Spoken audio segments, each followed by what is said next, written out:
The James Webb Space Telescope is an absolutely stunning piece of equipment, which is around 100 times more powerful than the Hubble Space Telescope. And the latter has managed to observe places that are around 13 billion light-years away. But recently, James Webb has outdone itself. It spotted something it wasn't supposed to see.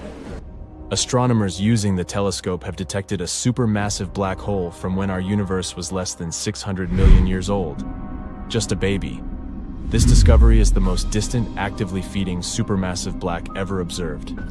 It's located at the heart of its host galaxy, designated Sears 1019. The black hole is also one of the smallest and least massive ones found in the early universe. It's equal to approximately 9 million suns. It might seem like a lot, but in reality, supermassive black holes often grow to billions of times the mass of our star. But what is so unusual about this find, and why are scientists having a hard time trying to explain it? You see, it's supposed to take way longer than 600 million years for a supermassive black hole to grow to its full potential. It happens when a black hole either feasts on surrounding matter or merges with a larger black hole. Even black holes similar to the one at the center of our Milky Way galaxy, which is almost 4.5 million times the mass of our sun, are supposed to be seen in the more recent universe.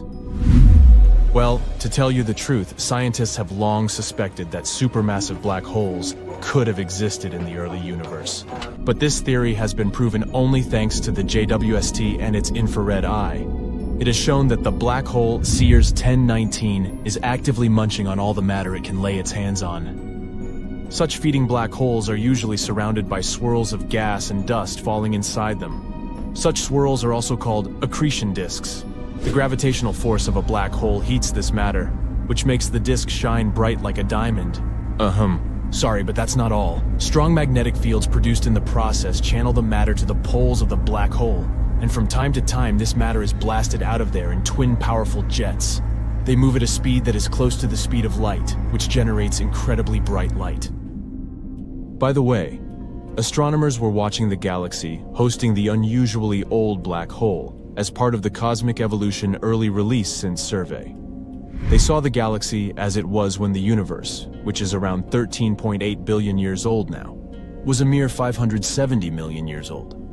Besides the main character of this video, scientists spotted two other black holes. Those probably appeared 1 in 1.1 billion years after the Big Bang, and 11 ancient galaxies that existed between 470 and 675 million years after the beginning of cosmic history.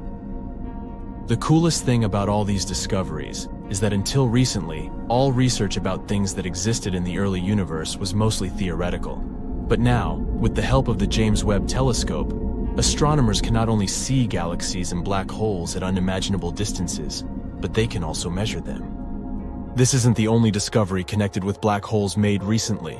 For example, not so long ago, scientists saw two stars slow down in their orbits around black holes and concluded it was most likely the result of drag produced by dark matter. It was the first time astronomers might have discovered some indirect evidence that huge amounts of dark matter could surround black holes. Now, about that dark matter. What is it, and what does it consist of? Our universe consists of normal matter, and dark energy. Normal matter, which is everything you can see with your own eyes or with the help of instruments, makes up around 5% of the universe. Since it's such a small fraction of the universe, maybe we shouldn't call it normal? Dark energy takes up around 68%, and about 27% of the universe is dark matter. This dark matter is just one more space thing that confuses scientists to no end. If dark energy is a force responsible for the expansion of the universe, dark matter is supposed to explain how objects work together. Potential candidates for dark matter vary from strange particles to super-dim objects. But even though astronomers can't grasp what exactly dark matter is, they know for sure what it isn't. This matter is dark, so we can rule out visible stars and planets. It also can't be dark clouds of normal matter.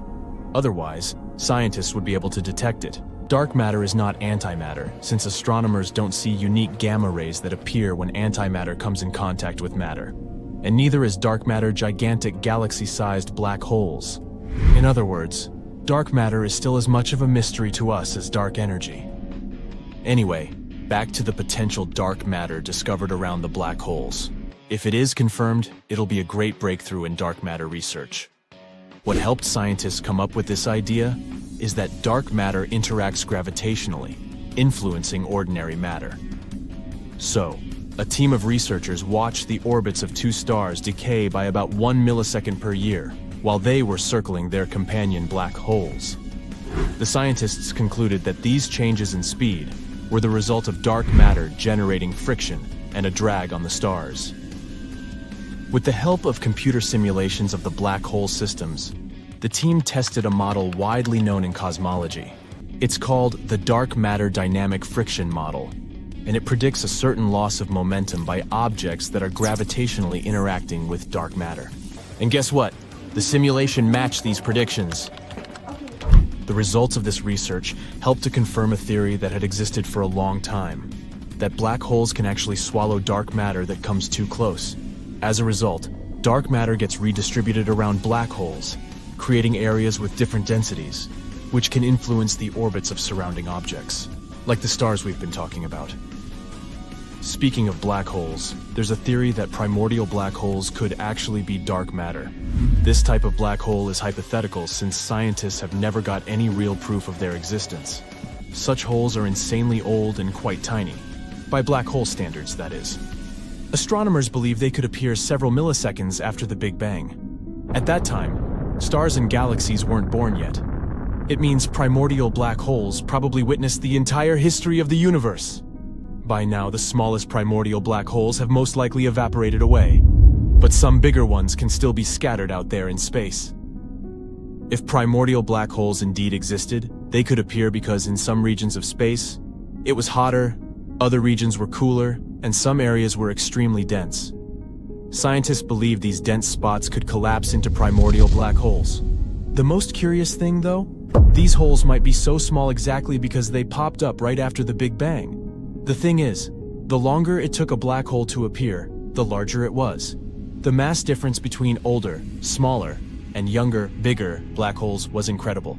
Compare the mass 1,000 times greater than our sun's and that of a pea. There you go. Anyway, the idea of the connection between primordial black holes and dark matter, or rather, the idea of them being the same thing, remained unpopular for decades. But recently, scientists have realized there are many more black holes in the universe than they used to think, and it means that the theory might actually work. And the vast and still hidden from us population of Big Bang black holes could not only make up but be dark matter. After all, astronomers haven't discovered a single dark matter particle yet, even after decades of searching. Dark, ever-hungry monsters live all across the universe. They're born when massive stars blast into space. Black holes, as heavy as Earth, are just as large as a ping-pong ball. They don't have a surface, but their gravity is so strong even light can't escape it. Black holes don't have physical boundaries like a membrane either. The event horizon, which is closest to a typical boundary, is a threshold which, after passing, you can't get out.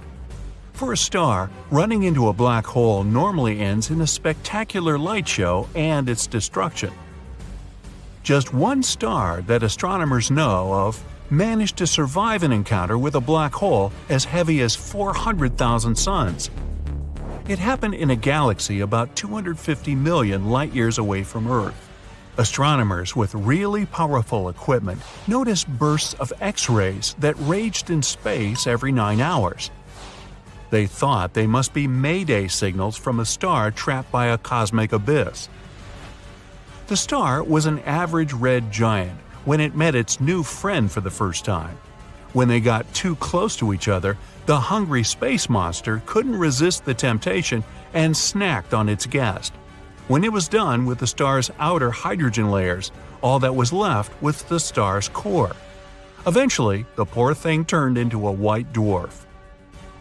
But for some reason, the giant space monster couldn't finish the meal and trapped it in its orbit for later instead. Ever since, the now white dwarf has been traveling in 9-hour laps. It stays far enough from the hole so it won't fall in or get swallowed. Its journey isn't going super smoothly. Because of gravity, the orbital path is constantly rotating. After 2 days, it resembles a spirograph pattern. As the black hole keeps snacking on it, the star keeps losing its mass and growing in size. Its own orbit is becoming more and more circular. Scientists believe one day it will be able to spiral away from its mean friend and turn into a planet the size of Jupiter in 1 trillion years. That's 70 times longer than the universe has existed so far, so it might not ever happen. The Milky Way alone has hundreds of millions of black holes, and there are way more beyond it. They might feed on other stars and release them in other galaxies. The telescopes that exist now might not be strong enough to spot them. Most galaxies, including our Milky Way, have supermassive black holes at the center. They can be billions of times heavier than the Sun. Others of their kind are only 3 times the mass of the Sun. The nearest black hole to the Earth was spotted 1,000 light-years away, just around the corner in galactic terms. It's in a star system you can see with an unaided eye. Scientists found it when they noticed a star behaving weirdly. It was a giant, rotating like crazy. They guessed it must have a powerful gravitational companion. The hungriest black hole astronomers have spotted so far weighs as much as 34 billion suns and is about 6 times bigger than the one at the center of the Milky Way. It eats the equivalent of 1 sun every day. Sometimes black holes even devour others of their kind that happen to be too close to them. Before you get on a spaceship to escape to some safe, no-black hole galaxy, here's some good news. Even though they're supermassive, they don't have a radius large enough to destroy Earth. And even the hungriest of them are safe to watch from a distance.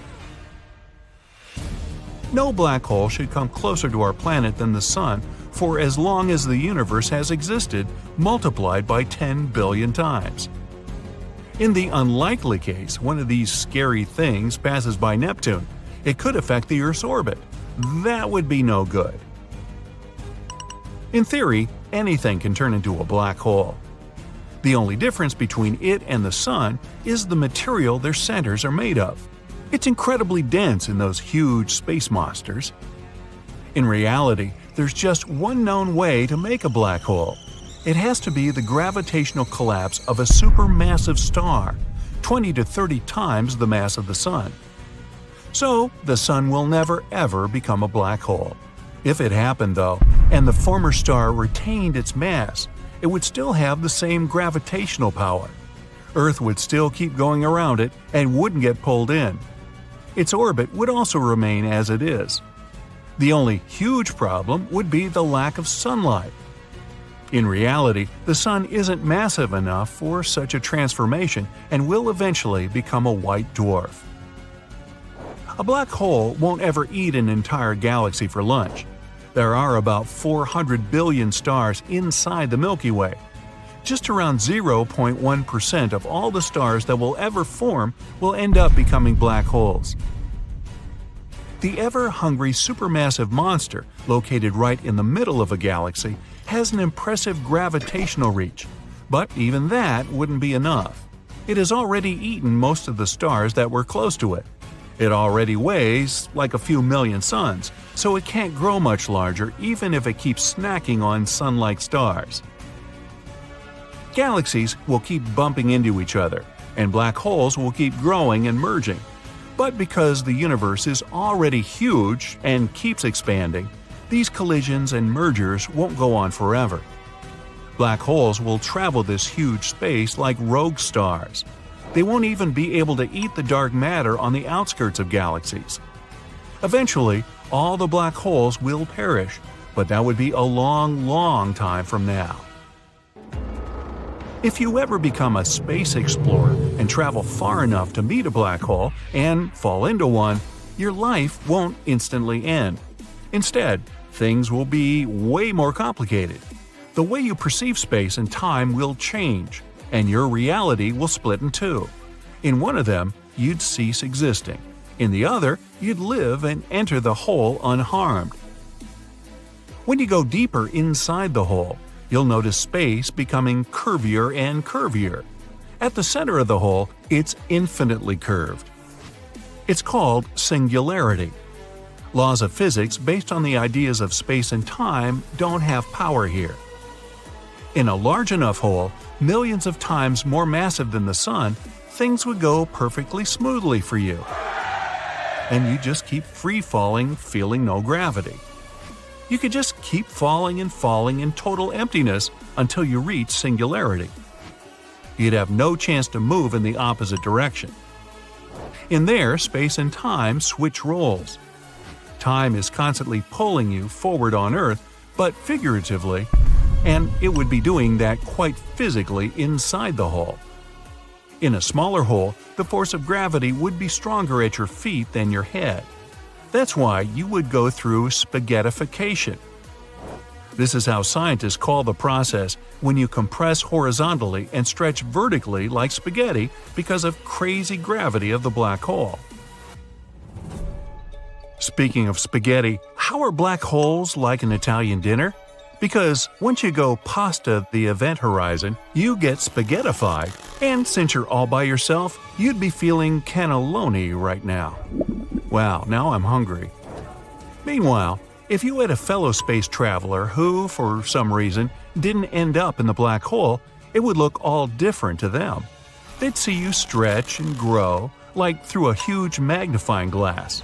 The closer you get to the edge of the hole, the more it would seem like you're moving in slow motion. Then you'd freeze, and the flames would surround you. You'd be in two places at the same time, living different destinies, but there would still be just one copy of you. This is how black holes teach us nothing is real. Reality can be different to different people. Some scientists believe that we're all living inside a huge black hole. Everything in the universe started with the Big Bang. But there's a theory saying there was also something before that. It was a super dense seed that had all the mass and energy of the universe concentrated in it, about as heavy as 1 billion suns. It was 1 trillion times smaller than any particle humans can observe. This seed could be born inside a black hole.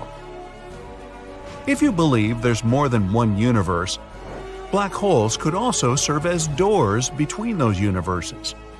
It could be like a root that two trees share. You can't see a black hole directly because it doesn't give off any light.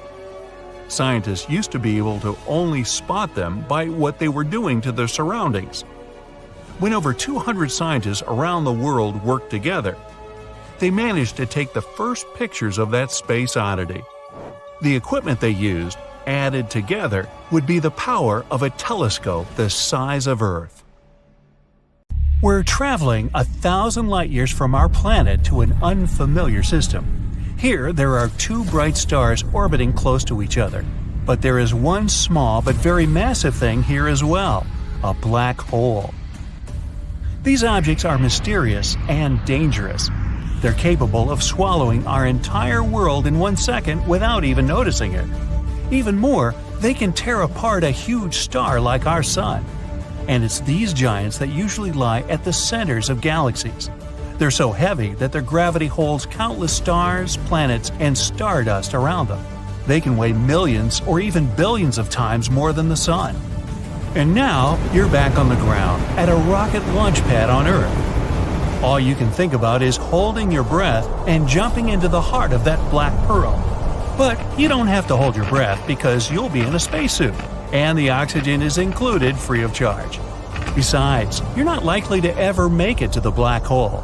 A trip that far with the technology we have now would take tens of thousands of years. Back to your garage where you stashed your hyper rocket, which will take you to the black hole in seconds. And you're next to two stars in a black hole. First thing you notice is that the black holes aren't black. Its gravitational force pulls in not only objects, but even light itself. This makes the hole invisible. You can only see a bright ring around it. That's called the event horizon. It consists of twisted light, hot dust, plasma, and pieces of asteroids that are also trapped there. So the event horizon is the first obstacle to overcome. Okay, you put on your jetpack, open your rocket's door, and jump towards the black hole. The force of gravity begins to pull you quickly toward it. The spacesuit protects you from the enormous temperatures and levels of radiation on the event horizon. Conventional protective gear would hardly help you, so you thank your dad for stashing this super powerful protective suit in your garage as well. You begin to feel like your body's stretching unpleasantly. The problem is that gravity increases with every inch closer to the center of the black hole, and it's much stronger at your head than at your feet. Your body starts to stretch like spaghetti. That's why it's called spaghettification. No suit can protect you from that, and there isn't a single spaceship that can withstand that kind of strain. Well, this was a short video. Okay, let's rewind to the moment before the jump. You realize that to get to the heart of the black hole and survive, you don't need improved equipment, but another black hole. And it's the size and weight of it that matters here. Theoretically, you can survive falling into a supermassive black hole. It's all about the width of the black hole's event horizon. When a hole is small, about the weight of our sun, the event horizon is small too. And then its edge is remarkably close to the center of the abnormal gravitational force, which would make you spaghettified quickly and brutally. But if the event horizon is wide, it's farther from the center of the gravitational force. Then the difference of gravity pressing on your head and feet will be non-existent. So if you have enough air in your spacesuit, you can survive such a journey. So you must pick a supermassive black hole. Let's see. One at the center of the Milky Way? No, there's too much hot plasma and debris around it. You need a completely isolated black hole for a jump like this. Somewhere in dark space where it hasn't had time to gather the debris of neighboring worlds around it. You quickly open your space map and find such a black hole. One faster than light trip and you've arrived. There it is! A huge dark nothing. There's only distorted light from distant stars and galaxies on its event horizon. To test your theory, you throw a mannequin into it. It approaches the black hole and then slows to a standstill. But it's just an illusion. The black hole is so heavy it can warp both space and time. So, to the observer, the dummy is frozen in the event horizon, but it has long since entered its heart.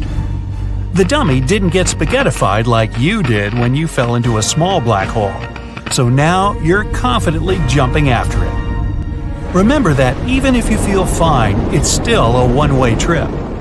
Once in the black hole's field of attraction, nothing can escape its embrace, no matter how powerful a rocket you have or how hard you flap your arm.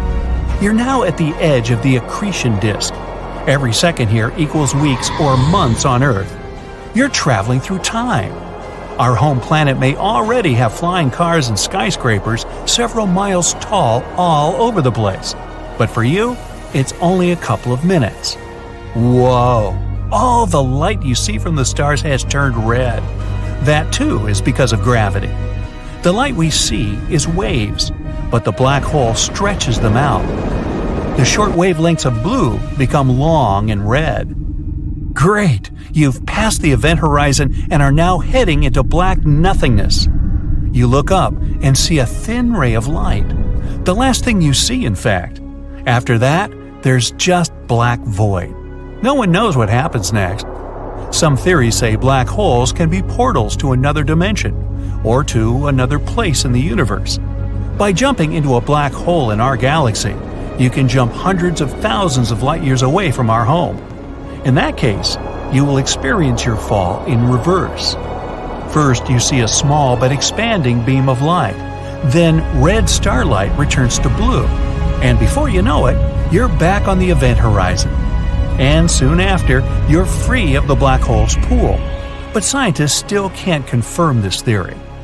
Okay, that's too grim. So just this time, we'll bring you back to Earth in the company of your friends. They praise you for your accomplishment of surviving the center of a black hole. Now you're the heart of the company, and no black hole can scare you. But even the biggest black hole in space isn't as scary as you might think. They have a lifespan. That radiation I mentioned takes energy from the black hole. If it doesn't have food around it, the hole starts to deflate like a balloon, and eventually there's nothing left. Another fear around black holes is that we can create one at home. Indeed, inside the Large Hadron Collider, scientists conduct experiments with small particles colliding at high speed. There are huge bursts of energy, and some scientists believe this energy is enough to create a microscopic black hole. It will begin to absorb its surroundings and grow. First, some small objects in the room where it was created, then the entire lab. The hole continues to grow and is already consuming our whole planet. It changes the balance of power in our solar system and absorbs the planets one by one. When those are finished, it's time for dessert, the sun. The light upper layers of plasma are stretched into long spaghetti and pulled toward the black hole. Then, layer by layer, our star collapses into the dark abyss. When the sun is half absorbed, the black hole shoots a beam of energy and light outwards and continues to consume the sun. In mere moments, there's nothing left of our solar system. That's how some people describe the end of the world. But even if we do manage to create a microscopic black hole, we'll be safe. It'll be too small to absorb big objects, and it will only feed on small atomic particles. Black holes emit energy as well as consume it, so our little one won't have time to grow. It'll lose more than it finds in a fraction of a second. So what you'll see is a momentary flash and then nothing. Although creating a stable and controlled black hole may even be useful, they emit enormous amounts of energy that we can use. A black hole the mass of Mount Everest could power all of humanity. Of course, black holes are still dangerous, but we can watch them and study our universe. If we stay far enough away, of course. So, you decide to put a padlock on that garage door. For now. Black holes are some of the most enigmatic and sinister phenomenon in the universe. They can swallow up entire stars and planets, bending the very fabric of space and time. But what if Earth, our home planet, were to be caught in the grip of a black hole's event horizon? What would we see before the inevitable end? Well, let's have a look-see, okie dokie. So a black hole is like the bully on the playground. You avoid them at all costs. It's a region of space where gravity is so strong that nothing, not even light, can escape it. It's like Houdini in reverse. As with snowflakes, every black hole is unique. Each one has its own mass, spin, and charge. And they also come in different sizes, sort of like jeans. Petite, slim, regular, and husky, or something. Anyway, there are 4 sizes. The smallest black holes are the stellar mass kind. They're born when the massive star runs out of juice and folds in on itself. They're like the chihuahuas of the black hole world. They may be tiny, but they're feisty. They gobble up nearby matter like a hungry puppy. And even the smallest one is 3 times more massive than our sun. Next up, we have the middle children of this cosmic family, intermediate mass black holes. They're too big to be born out of collapsed stars. Scientists believe that they may be created when several black holes merge into one. And even though they can't dominate galaxies, at least they can swallow up some nearby stars. Goody for them, huh? But do you know who can dominate a galaxy?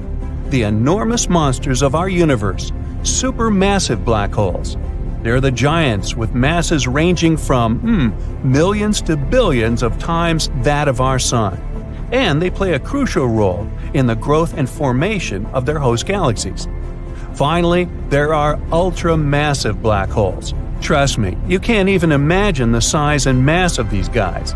These cosmic eldritch horrors are extremely rare, but the ones we know can devour entire galaxies like Pac-Man. So, what happens if you get too close to a black hole? Or more like, what would you see in your last moments? Well, first, you reach an event horizon. It's like a point of no return, an invisible boundary that marks the edge of a black hole. And here's where things start to get really weird. For example, time starts to slow down. Not for you, for an outsider watching you from a safe distance. If you were falling into a black hole, you wouldn't feel any different. But if you were watching someone else fall into it, you'd see them slow down and eventually freeze in time, like in a paused video. As you get even closer, you would start to see some pretty mind-bending things.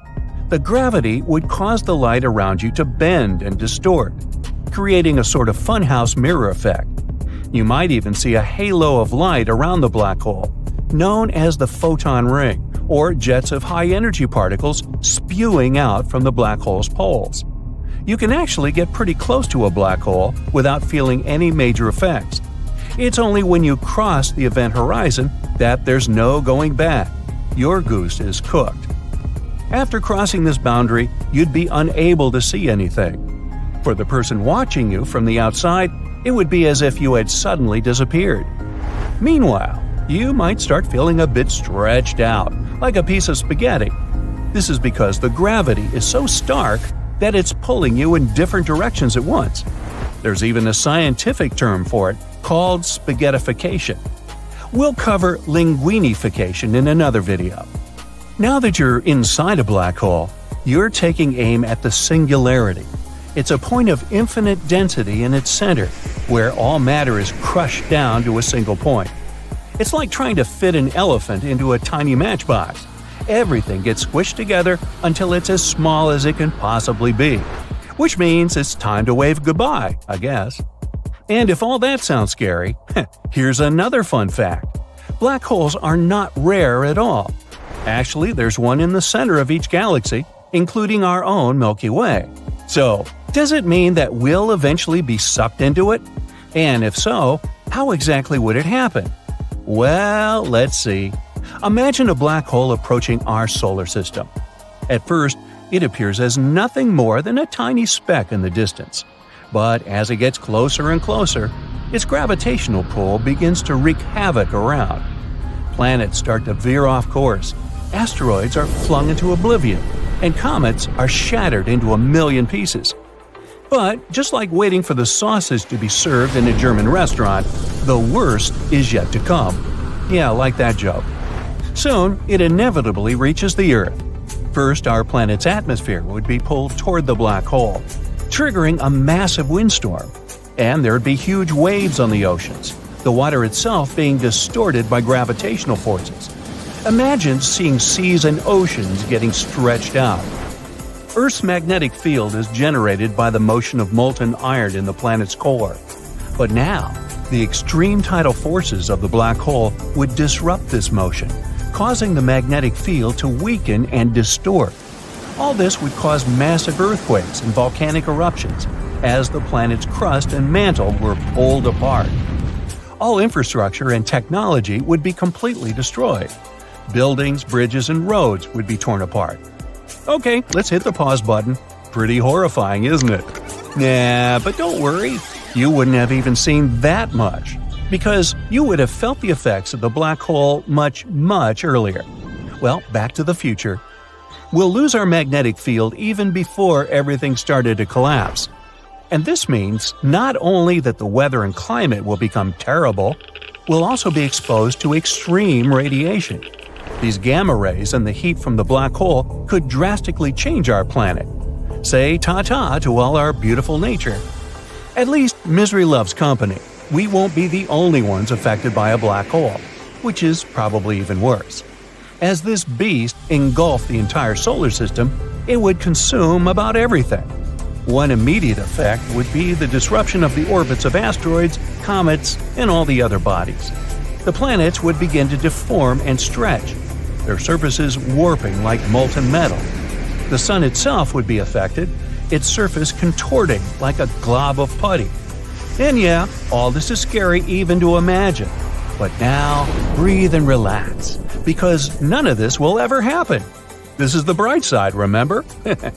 Your infinitesimal odds of winning the big lottery are even better than the Earth ever being swept into a black hole. The nearest black hole to our solar system is called Gaia BH1. Discovered by scientists in 2022, it's found in our own Milky Way galaxy, about 1,600 light-years away from Earth. Gaia BH1 is about 10 times the mass of our Sun, which makes it a stellar mass black hole.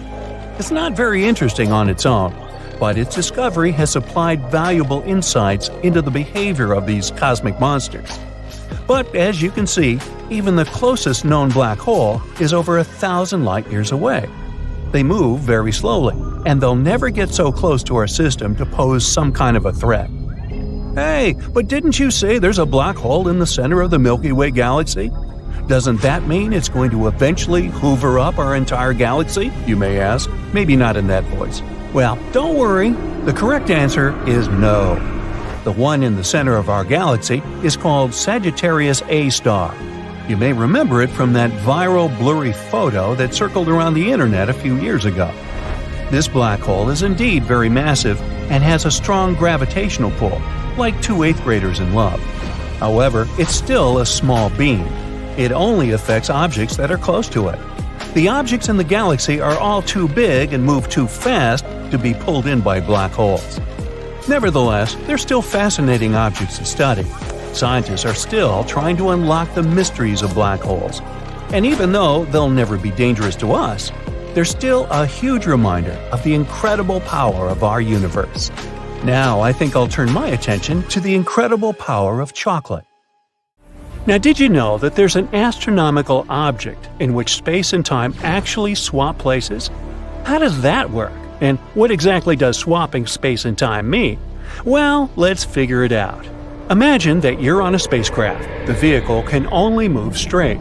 Your path leads to some inevitable point, and you have no idea what lies ahead. You can only hope that it won't be too bad. Meanwhile, everything around you is complete madness. A chaotic collage of many historical events. What do you see? Ancient humans and dinosaurs? The birth of the universe? Future? Who knows? That's what the universe would look like if we swapped time and space. And theoretically, this is what you would see if you fell into a black hole and somehow were able to survive. But how is something like this even possible? First of all, let's discuss time and space. Imagine drawing a light bulb on a sheet of paper.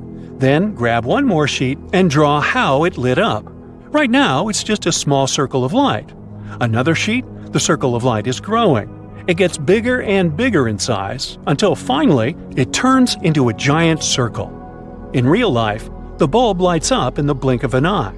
That's because the speed of light is the fastest in the universe. But here, on our drawings, we capture the propagation of light frame by frame. We see how over time the light has grown from a small dot to a large circle. But if you connect these circles, doesn't it remind you of some shape? For example, a cone? Yes, exactly. This is called a light cone, and time is the central axis of this cone. Why? Because light turns from a small dot into a large circle over time.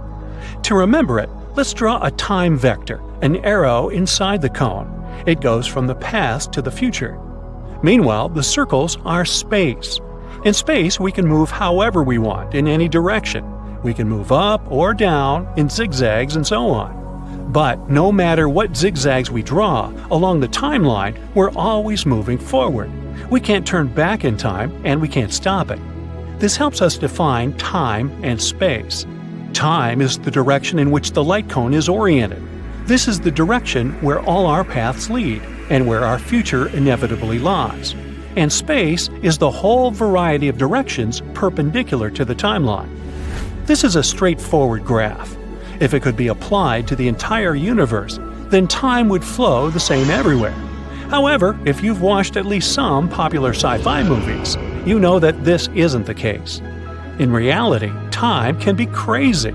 For example, if you're chilling near a black hole, what will be 2 hours for you may turn out to be 20 years for your friend on Earth. But why? Well, take a deep breath. Now, gravity comes into play. Oh, I know about gravity. It's that thing that helps me to stand on the ground, you may think. But it's much, much more complicated than that. Gravity is one of the basic physical forces in our world, and it's incredibly powerful. In fact, she's such a girl boss that she can distort space and time. She can literally influence the speed of time like an almighty wizard. How? Well, let's take something slightly bigger than a light bulb. For example, a supernova. Somewhere in the universe, a star has just made a boom. How do we know about it?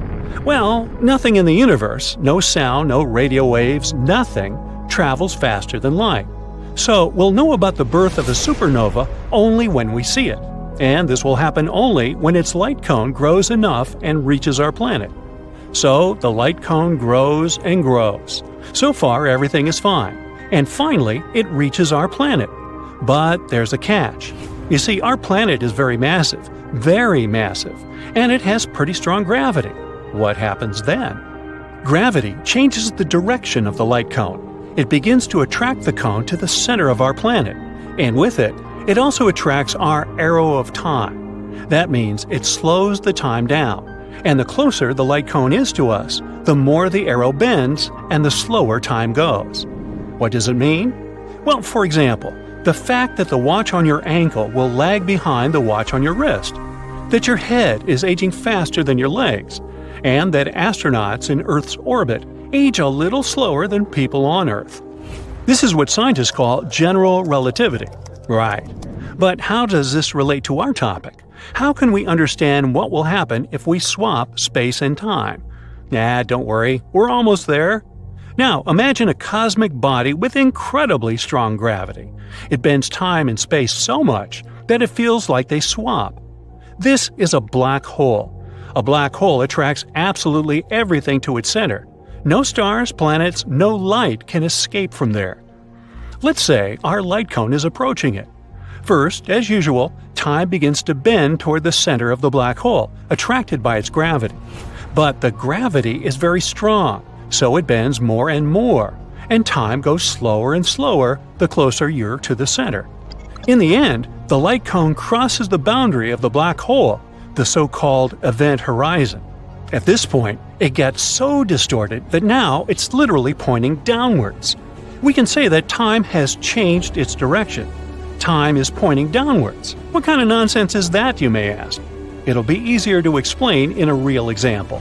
Imagine you're a crazy astronaut who decided to jump into a black hole, and there's an observer in the spaceship who watches you doing this for some reason. At first, for you, nothing changes. You look at your watch, you see that 5 minutes have passed, and everything's okay. But for the observer, first of all, you'll fall for a very long time. The observer has been sitting there for 50 years, and you're still falling, all because your time has slowed down. Secondly, since space is also distorted near the black hole, the observer will see how you'll begin to stretch like spaghetti. This is a scientific term, by the way. It's called spaghettification. And then you finally cross the event horizon. The observer doesn't see you anymore. Light cannot escape from a black hole, so your image won't reach the observer even if you're still inside. And what about you? What if you somehow survived? Remember, the time arrow is pointing to the center of the black hole. What does it mean? It means that now, the center of the black hole is your future. It isn't a place, it's a fate that you can't change. And wherever you came from, as well as the rest of the universe, no longer exists for you. Because now, it's not a place, but an event from the past. And since you can't turn back time, you'll never be able to come back. But what is around you? Complete chaos. The rays of light now move in all directions, forward, backward, and so on. The rays depicting the events of the past, the future, the present, all this is moving around you. In reality, space and time didn't swap places, but it feels like they did. Because in space, you can now only move forward, as if along a straight line.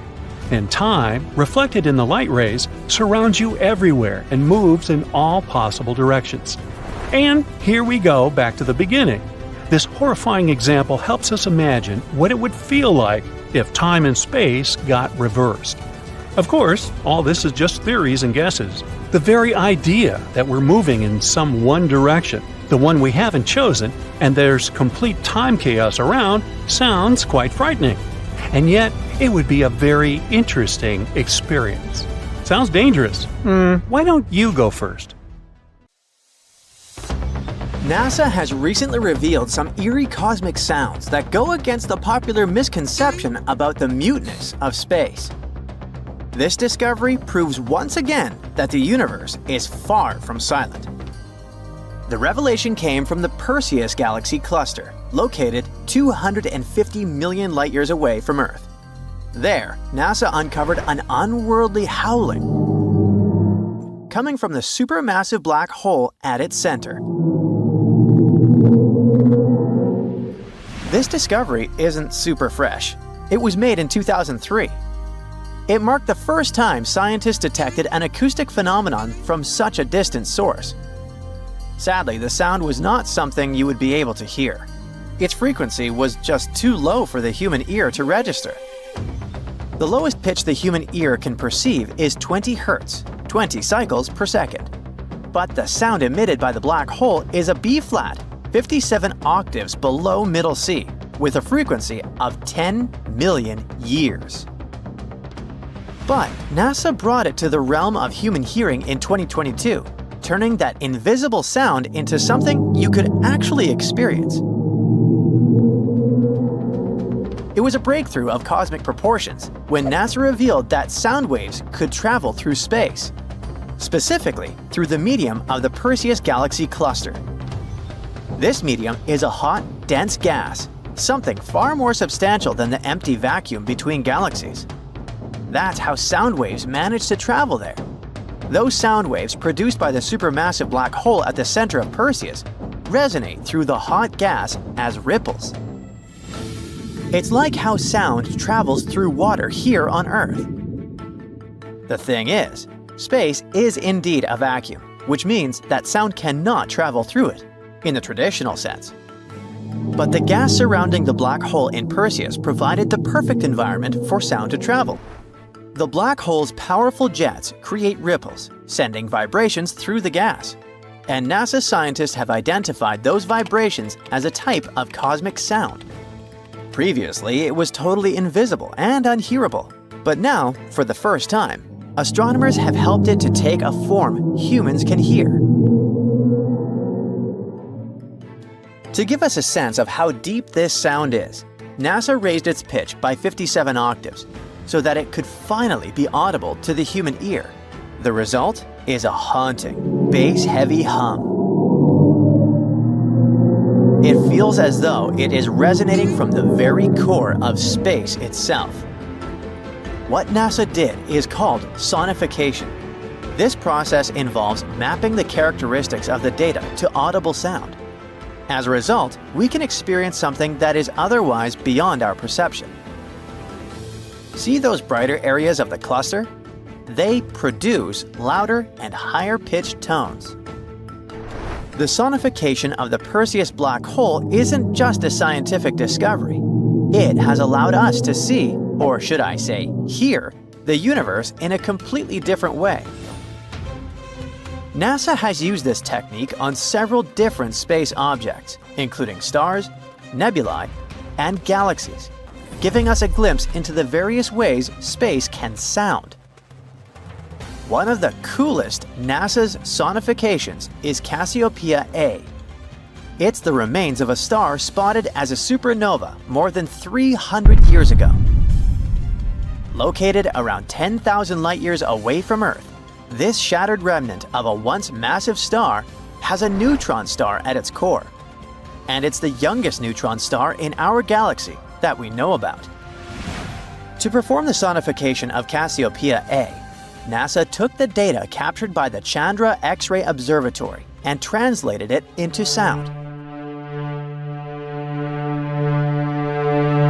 Starting at the center, a triangle-shaped tone marks the location of the neutron star. Then, the sound spreads outward, which represents the expanding debris field. That's when the pitch rises and the tones become brighter. The sound grows louder and seems to mirror the outbursts of the supernova and the formation of new elements.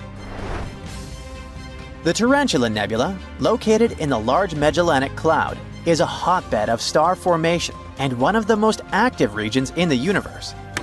Astronomers have been studying this nebula for a long time to learn more about how stars are born and evolve.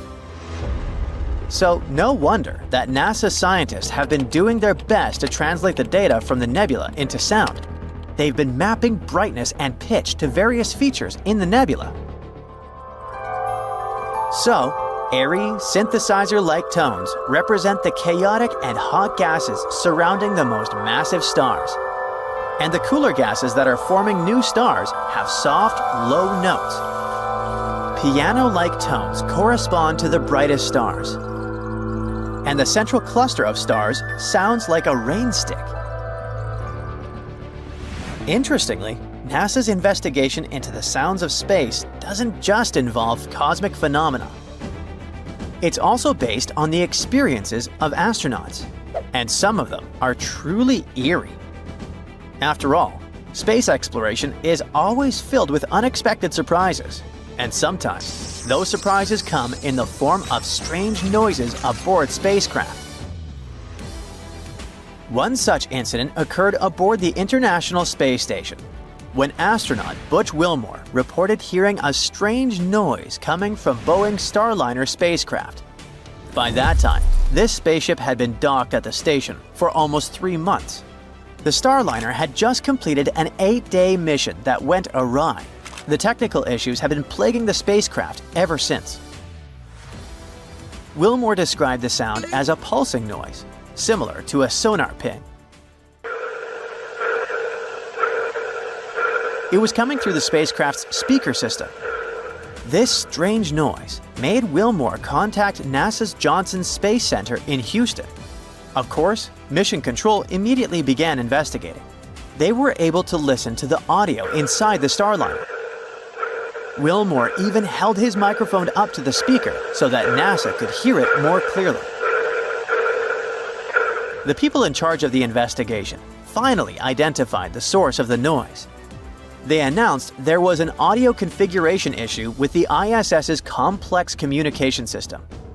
The thing is, this system connects numerous spacecraft and modules, and such configurations can sometimes lead to strange noises. NASA reassured everyone that such an issue wasn't really unusual. At the same time, they encourage astronauts to report any unexpected sounds they come across. At the same time, this incident was just another proof of how tricky it is to maintain advanced spacecraft systems in orbit.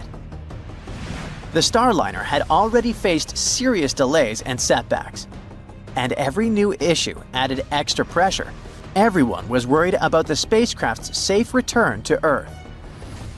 In any case, it's not the only incident involving eerie space sounds. In 1969, during the Apollo 10 mission, astronauts heard something truly bizarre while orbiting the Moon.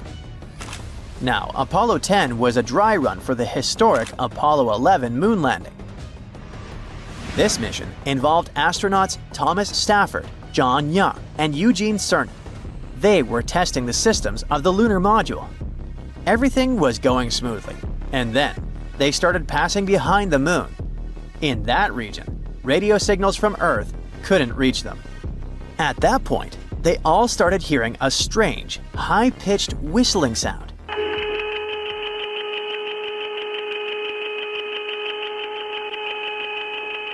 It was coming through their headsets.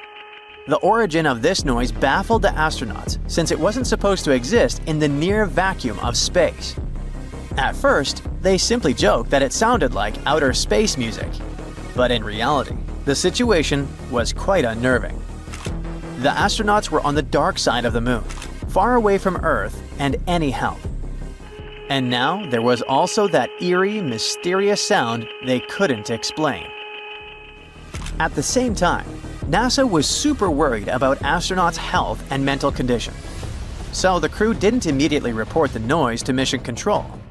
But after they returned to Earth, NASA engineers thoroughly investigated the phenomenon. They came to the conclusion that the sound had most likely come from the spacecraft's communications system. The reason could be the unusual circumstances of the mission. After all, the spacecraft was kinda cut off Earth. The Moon was between it and our planet. Still, even after this extensive analysis, the origin and nature of the whistle is still a great mystery for many people. Anyway, all these new discoveries and old cosmic puzzles prove that the universe is far from silent. It hums, roars, whispers, and reveals the mysteries of the cosmos one note at a time. In the future, as our technological abilities continue to evolve, NASA's work with sonification and its study of strange astronaut experiences will likely lead to even more awesome discoveries. And if we listen more closely, we may find that the universe is much more talkative than we think. Now really, an object weighing billions of times the mass of our Sun must be easy to find, right? Wrong. Unfortunately, it might not be that simple, like in the case with a missing black hole. But let's travel to the galaxy cluster Abell 2261, hosting a supermassive black hole at its center. Or at least, that's where it's supposed to be. The main problem is this giant space phenomenon is nowhere to be found.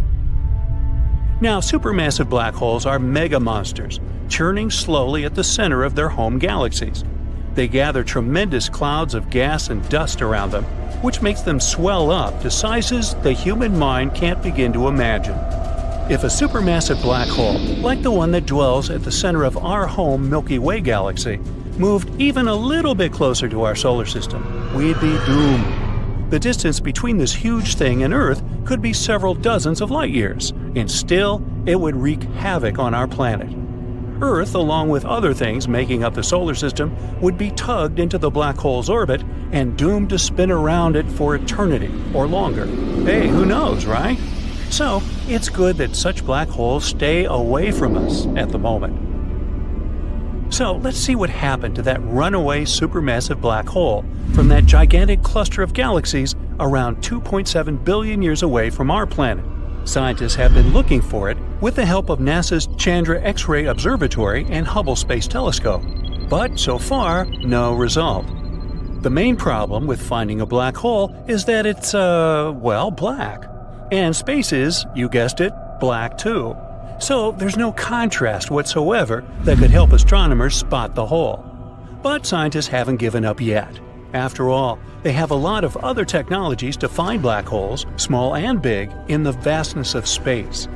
Some of these methods involve watching the stars orbiting black holes. Sometimes it's a faint gravitational wave signal, which is produced when two black holes collide.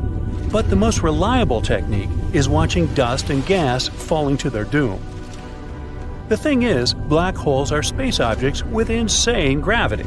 So regions of space surrounding them are usually a bit chaotic, gas and dust getting pulled into the bottomless abyss, compressing and heating up. In the process, it releases a flood of X-ray radiation. So, astronomers look for extremely bright X-ray sources in the universe. Chances are those are the last gasps of giant clumps of material before they disappear into a black hole. Then, why can't scientists find such X-ray signatures left by the black hole in Abell 2261? One of the most mysterious things about its disappearance is that radio telescopes have spotted some signs of massive plumes of superheated material launched at one point within the last 50 million years. These plumes were most likely caused by a large black hole, which is nowhere to be found these days.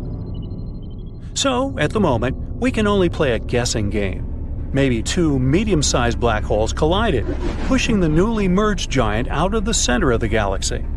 The observations of the stars in that galaxy have shown a clump of dense material a few thousand light-years away from the galaxy's core.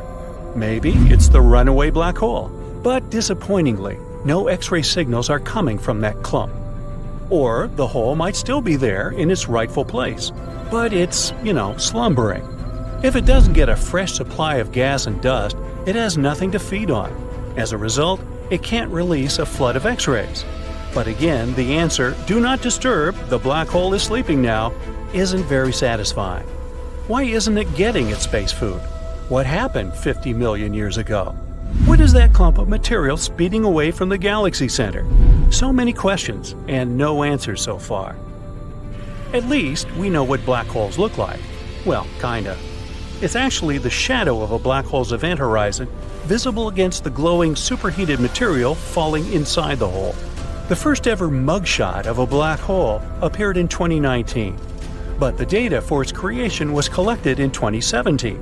It took an international team consisting of more than 200 astronomers 2 years to assemble the image.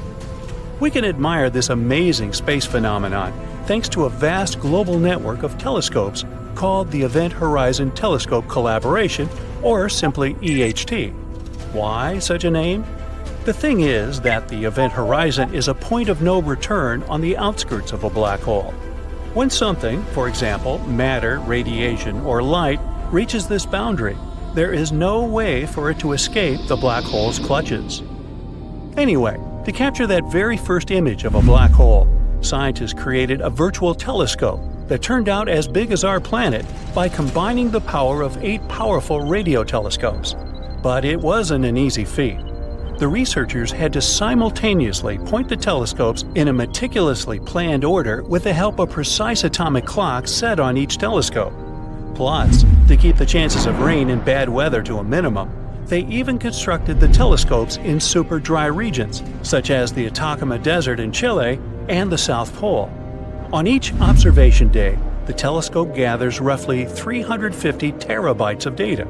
That's 10 times the amount of data collected every day at the Large Hadron Collider. But let's speak more about black holes themselves. There are stellar black holes, smaller but even more dangerous than their supermassive peers. They appear when stars that have run out of their star food fall into themselves. If a star used to be big enough, it keeps compressing and compressing some more, and voila! A baby stellar black hole is born.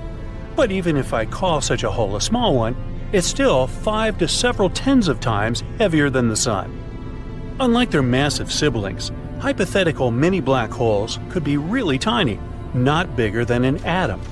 Even so, just one minuscule thing would have the mass of 1,000 SUVs. One theory claims tons of micro black holes could have been created right after the Big Bang and the beginning of the universe.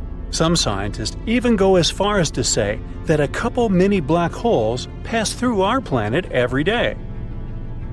There is a supermassive black hole smack dab in the middle of our galaxy, the Milky Way.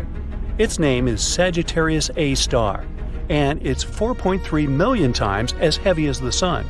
And nope, we aren't going to be pulled into this hole.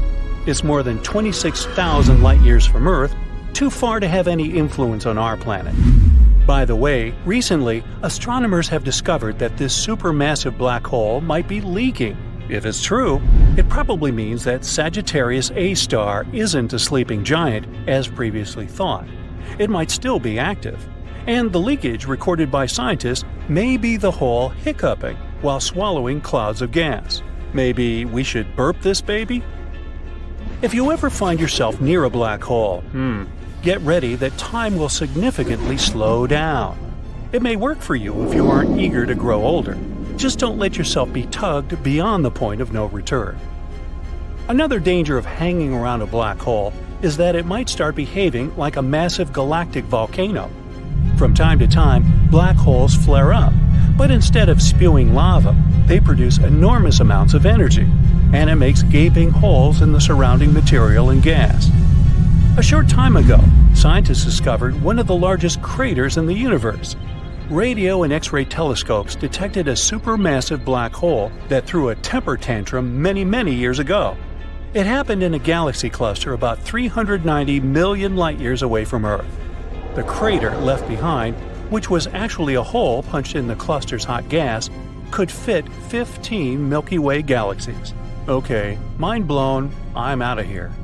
It sags if you put something heavy on it, like me. For example, let's put the planet Earth here. You see a little funnel that is formed around the Earth, and if you put a small ball next to the planet, it'll roll into the funnel. That's how gravity works. The heavier the object, the more it bends space-time. By comparison, here's the Sun. It's almost 333,000 times heavier than the Earth, so it makes a really big funnel. So big that all the planets in our solar system move around that star inside that funnel. So now, let's put a black hole on a space-time grid. Its centers are infinitely heavy, so they create a limitless deep well. And anything caught in the black hole's gravitational field can never leave it, not even moving at the speed of light. Okay, their gravity is infinitely strong, but why do they slow down time? It's all about the speed of light. According to physics law, the speed of light must be the same at every point in our universe, even in a black hole. So, for our experiment, we take this ball, a photon of light that can travel 671 million miles per hour. You could get from Earth to the Sun at that speed in 8 minutes. That's how long it takes light to travel from our star to our eyes. So, when you're looking at the Sun, you're looking back in time 8 minutes ago. By the way, don't look at it directly. Now, the critical thing to remember here is that velocity consists of two physical quantities: space, miles, and time, hours. We'll use that later. Now, let's look at the black hole in our space-time grid. In three-dimensional space, it appears like this. But if we assume that space is two-dimensional, our grid looks like this when viewed from above, just a lot of squares. And this is the black hole right in the middle. If you look at the grid from the side, you'll see a straight line. And the black hole here looks like a pit, or like an endless well. Now, let's follow our photon of light in three-dimensional space. Here, it's moving toward the black hole, and then it falls into the well of the black hole, and it continues its motion at a constant speed. Now, the side view. Again, the photon moves from left to right and then falls. Its velocity doesn't change. The problems begin if you look at the experiment from above. When the photon of light moves in the distance of the black hole, its speed is stable. But then it goes down into the well. First, it slows down and then it just stands still. But it's moving downwards. The photon moves in an arc down the well in the lower dimension without changing its speed. But in the higher dimension, it traveled a minimal distance at the same speed. Usually, this would mean that the photon was moving at a low speed in the second case, but not in the case of the speed of light.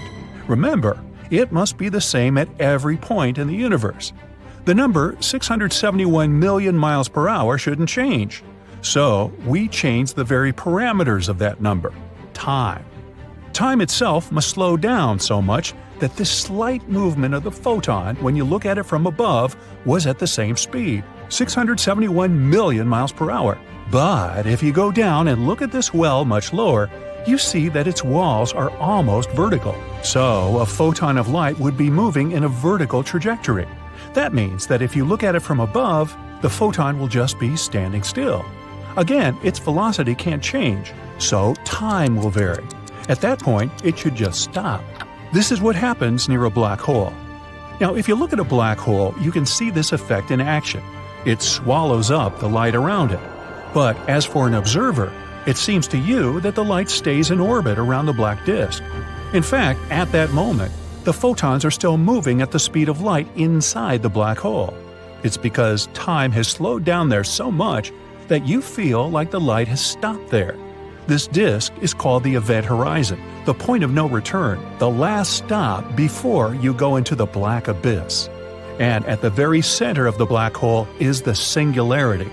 This point of space is so dense that if you tried to describe it with any numbers or physical quantities, they would all tend toward infinity. Simply put, all the laws of physics we know just stop working here. So scientists can't say exactly what awaits you in the singularity. Before you make that jump into the black hole, let's drop a space probe there with a blue light that flashes once per second, and let's attach giant clocks to it. You see the probe falling into the black hole, gaining speed, but then it starts to slow down. Moreover, the probe flattens out and seems to spread out around the black hole. And then you notice that the blue beacon on the probe has changed its light. It now flashes as red. It's because the light is a wave. Blue is a truly short wave with a high frequency, but the black hole's gravity acts on this wave, stretching it out. The light waves get lengthened and become broader and less frequent. The new wavelength and frequency match with the red color. It's called redshift. Also, the probe blinks now not once a second in short beeps, but lights up and goes out for a long time. It's because of the time warp. If you, as an observer, look at the clock on the probe, the second hand there barely moves. However, the clock on your hand works as usual. But if you could be in a black hole, time would seem normal to you, and the arrow on the clock would move as it did before. But the hands on the clock outside the black hole would move like crazy to you. That's because time goes much faster outside the black hole. Oops, your probe just got ripped apart. That's because of the substantial difference in gravity that acts on the probe. The black hole's gravitational force increases with every foot of approach. That is, if you were to extend your hand toward the black hole hard, the gravity on your fingers would be much stronger than on your shoulder. This force would cause your fingers to lengthen, simply like spaghetti. That's why many people think it's impossible to survive falling into a black hole. But scientists think you could survive without a problem. Hey, maybe they should jump first just to make sure. The thing is, you have to pick a black hole as big as possible, like the ones at the centers of galaxies, for example. That bright spot at the center of the Milky Way also has a black hole. It's about 1 million times heavier than the Sun. And this is the Messier 87 galaxy, one of the most massive galaxies among our neighbors. In 2019, humanity got its first ever photo of the black hole at the center of this galaxy. It's about 6.5 billion times heavier than our Sun. So, it's the perfect place to make your jump into a black hole finally. Let's go. At first, you feel a strong acceleration as the incredible force of gravity grabs you. But in the case of a supermassive black hole like this, the gravity doesn't change as dramatically. That's because of its size.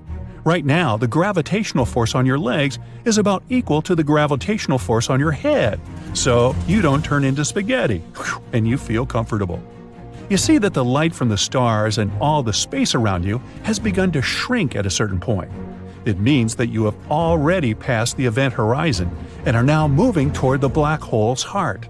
As a result, the light of the universe becomes a small dot for you and then disappears altogether.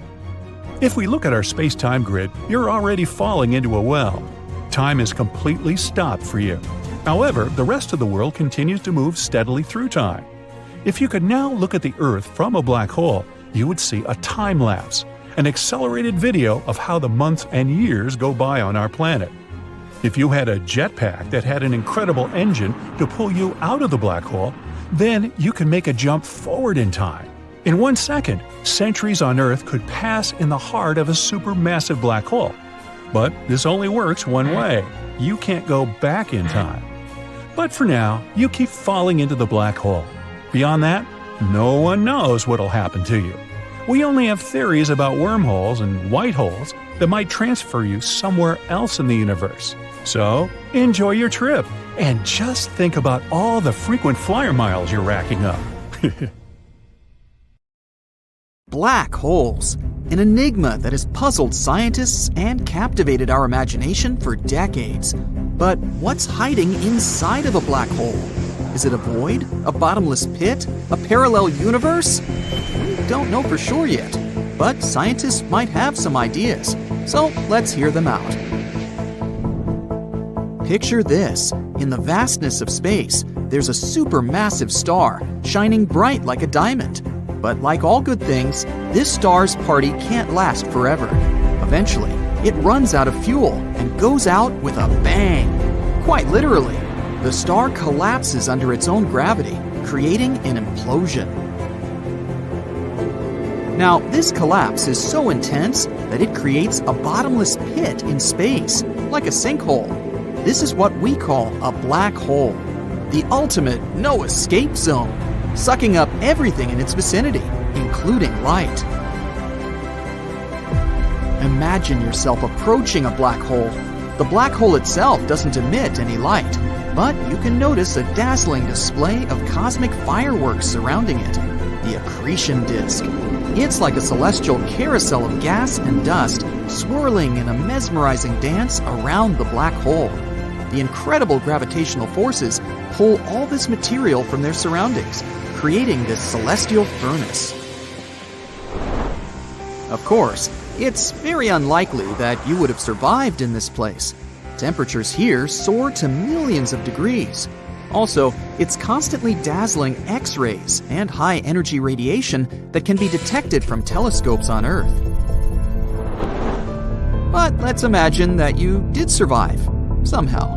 As you get closer, you notice a mysterious boundary looming ahead, the event horizon. It's a point of no return, beyond which the laws of physics seem to go haywire.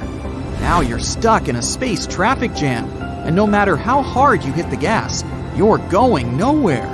Once you cross this threshold, not even light can escape. And now, you inevitably fall into a black hole. What do you see around you?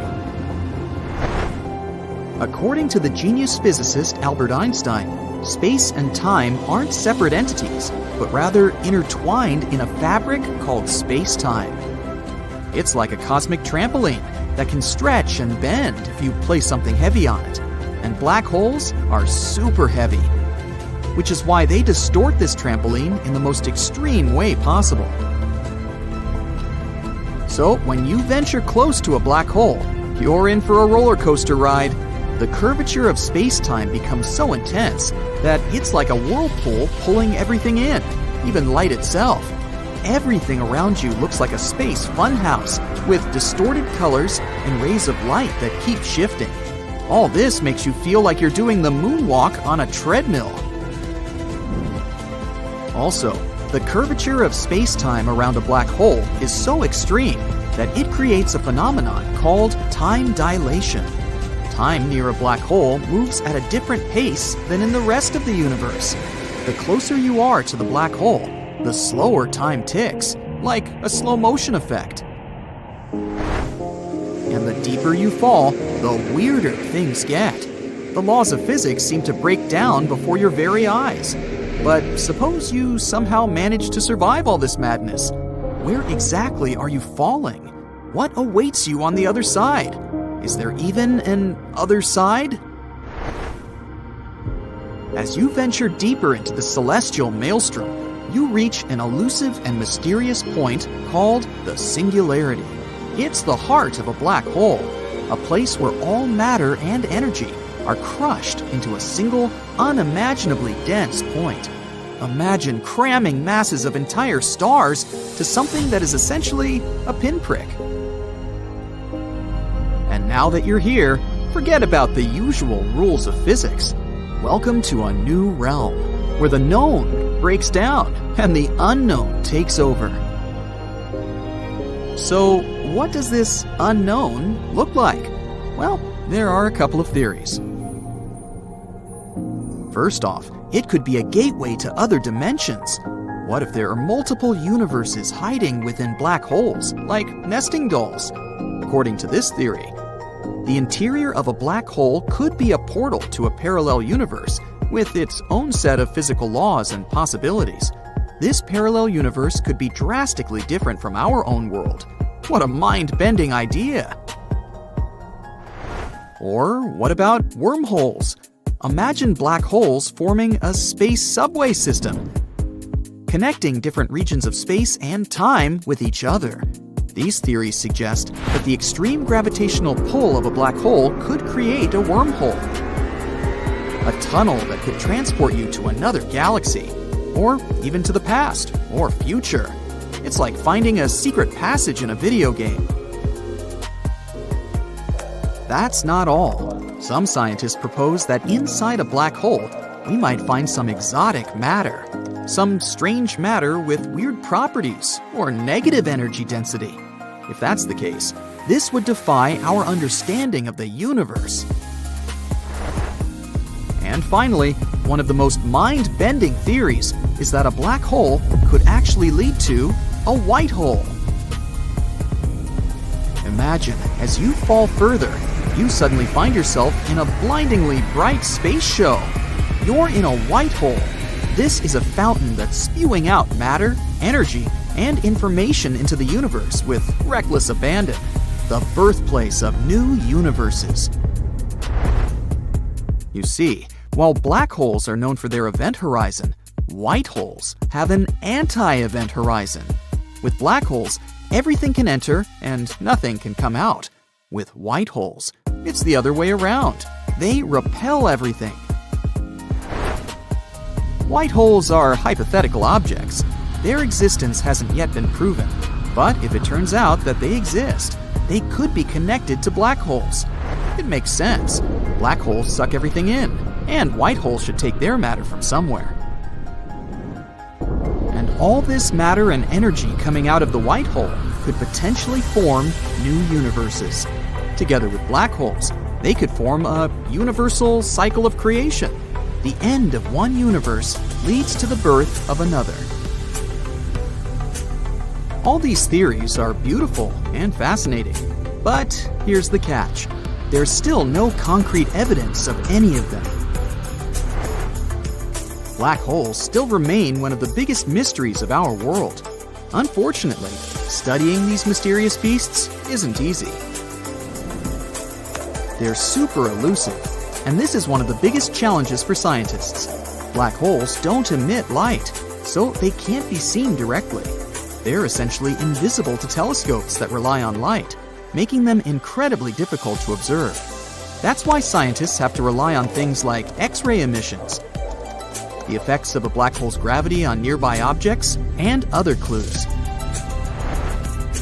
They're also very unpredictable. For black holes, physics is like a fun playground.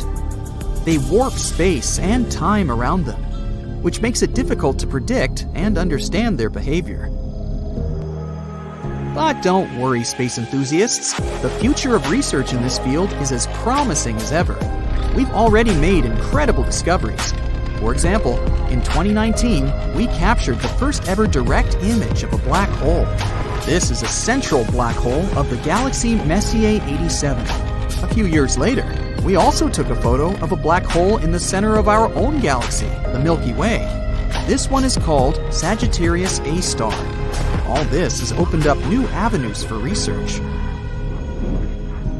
And these aren't the only cool things we've discovered in recent years. Let's take gravitational waves, for example.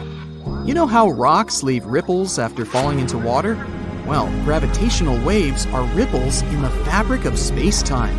They carry clues about the most cataclysmic events in the universe. They've allowed us to listen to the universe, unveiling previously hidden phenomena and events. And all these observations provide us with a new way to study black holes. We constantly make new advancements in technology. The James Webb Space Telescope will provide us with even more detailed observations and insights into the mysteries of black holes. There's still so much we don't know, but that's the beauty of science, the thrill of the unknown, and the curiosity that drives us to explore the mysteries of the universe. So, let's keep peering into the cosmic abyss on the thrilling quest to unlock the secrets of our world. Okay, here's the deal. Something is bound to happen that can affect everything we've ever known about space and time. You've heard about black holes, right? That denser-than-life type of phenomenon that usually exists in the center of galaxies. Two of them, located 9 billion light-years away from Earth, are expected to collapse into each other. And my oh my, I do not want to be around to see that. Let's get one thing straight. Black holes are the most powerful things in the entire universe that we know of. If they decided to go all Revenge of the Sith on us, we'd be doomed. A black hole was once a massive star that went supernova, meaning that the star collapsed onto itself, and the sheer magnitude of the explosion created a black hole in its place. Oh, by the way, black holes do not pull things inside like a vacuum cleaner. That's just a popular myth. Say we were to replace our sun with a black hole at the center of the solar system. Not much would change, except that maybe we'd all freeze. Yep. But black holes can do something much worse than vacuum stuff. They can delete the universe itself. If a black hole was to follow a normal timeline, it would go from its creation to total disappearance. But this process is very, very slow. I'm talking about billions and billions of years before a black hole loses its mass entirely. That happens because they're constantly losing their mass every single second. Black holes radiate their mass away, like a boiling teapot loses its water as steam. Yet, things rarely go as planned, both in our lives and apparently in the universe itself. So it wouldn't be that much of a surprise to find out that two black holes are en route to collapse. That's what scientists have found out recently. And let's just say that this is one of the reasons why the scientific community is freaking out just a little bit. The first question that comes to mind is, what does that mean for us humans? Total annihilation? Now, no need to be this dramatic. The best case scenario, we'd be in for an interstellar type of experience. Roll me in, please. Let's rewind a little bit to understand how this would happen.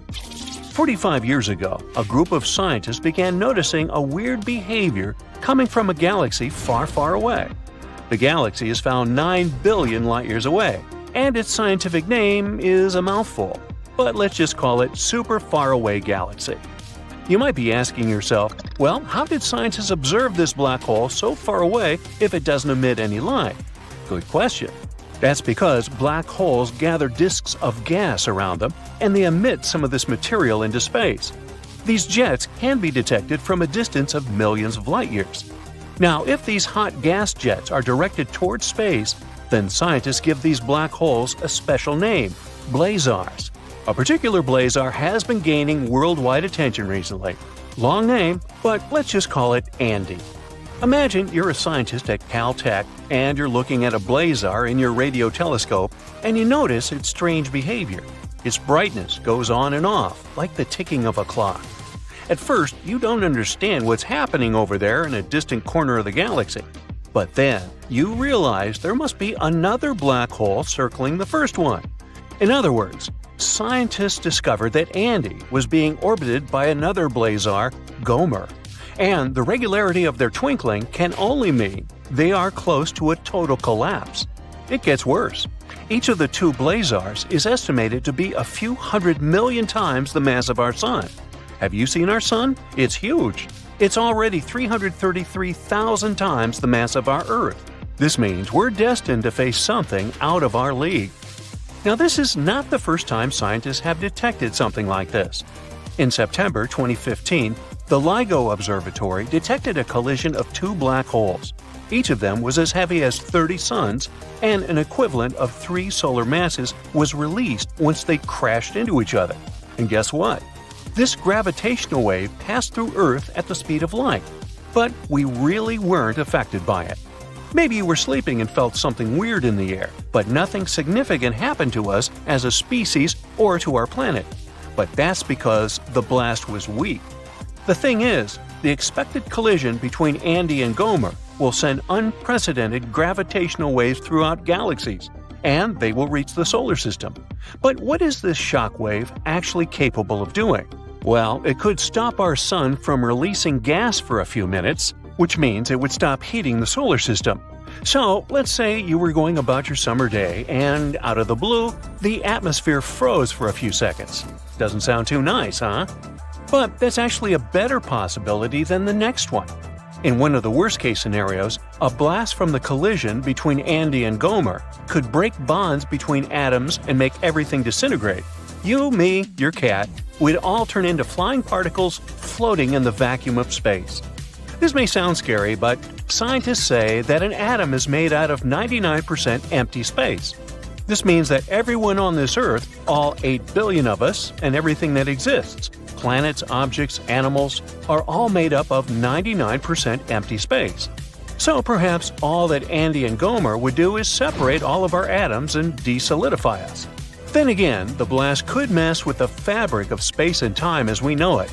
You remember Albert Einstein, right? Crazy hair? He's the name behind the theory of relativity. Einstein discovered that time is relative. It's always dependent on the observer. This would mean that time is not the same throughout the cosmos. Why though? Well, because Einstein's theory of relativity is also a theory of gravity. Einstein discovered that gravity is the effect that objects have on the fabric of space-time. Every object that has a mass, including you, me, your cat, and our planet, creates a warp or a distortion in the fabric of space-time that causes it to bend. The bigger the mass, the bigger the gravitational force, and the bigger the distortion on the fabric. It may sound complicated, but hey, this is what creates different perceptions of space and time throughout the cosmos. This is why you'll age differently on Earth and on Jupiter. This is why time passes completely different for astronauts on long missions and for people that remain on Earth. And this is why a collision of two mega blazars could mess with our perceptions of space and time, due to the sheer force of its gravitational shockwaves. Got it? Not to mention that black holes are already a huge warp in the fabric of space-time. You remember that interstellar scene, right? Where the lead character bends the space-time continuum through a black hole? Now, don't try this at home though. As far as we know, anyone who chooses to go inside a black hole has no guarantee of making it home again. Scientists say that this blazar explosion will happen in approximately 10,000 years. But wait a minute. If this blazar lies 9 billion light-years away from Earth, it means that these two black holes should have already collided long before our solar system and home planet were born. You see, the solar system was born around just 4 billion years ago. And since it takes us 9 billion light-years to receive the light emitted from the blazars in the first place, this means that the collapse of the two blazars already took place, and it'll reach Earth 10,000 years from now. This means the shockwaves are already making their way through the galaxies at this very moment. But still, it's not something even your great-great-great-great-great-great-great-grandchildren will be around to see.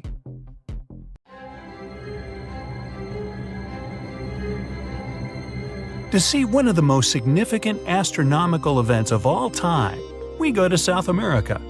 In the Atacama Desert, Chile, we find the most advanced technology for space observation. Here, the Royal Astronomical Community members watched for 6 months as a black hole simply absorbed a massive star. By the way, these are the same scientists who proved that in the center of our Milky Way galaxy is a supermassive black hole, and even took a photo of it. For the first time in history, this incredible event happened very close to Earth. Well, the distance of 215 million light-years is considered quite close in astronomy terms anyway. Light from this event reached our planet in September of 2019, and even the most experienced scientists dropped their jaws in surprise. Imagine a star the size of our Sun, about 860,000 miles wide. Such stars have enough weight to create a strong gravitational field holding many planets in their orbit. And now, let's place a giant black hole next to it. The hole is absolutely black, shaped like a disk, and weighs 1 billion times more than this star. The force of its gravitational field is incredible. Nothing can leave its gravity force. Objects that can move at the speed of light will still fall into this black abyss. Even light itself cannot escape its boundaries. As soon as a star enters the gravitational field of a black hole, it has no chance. At first, it tries to resist the pull of the black hole. Still, the star's outer layers begin to stretch toward the black hole, just like spaghetti. This is due to a powerful force of attraction. If you had the opportunity to extend your hand toward the black hole, you would see your fingers begin to stretch and elongate. This is because the force of attraction increases with every inch. Therefore, it acts stronger on your fingers than on your arm. That's why this process of pulling objects into a black hole is called spaghettification. The first thing to be sucked into the black hole is the star's crown. This is the outer shell of the star, which consists of hot plasma. You may notice how the star begins to shrink in size. This is because that plasma makes up most of the visible sun. When this hot plasma spaghetti reaches the black hole, it may appear to remain on the disk's edge and continue to orbit the black hole. But in fact, there is no turning back anymore. The star's particles have already hit the event horizon of the dark abyss. The gravitational field of a black hole bends light around its edges, so the event horizon looks a bit like a croissant for the observer. Boy, lots of food metaphors here. I'm getting hungry. You may also notice a kind of chaos in this ring, as if some light particles are moving in one direction and others in another. This happens because of a mirror effect.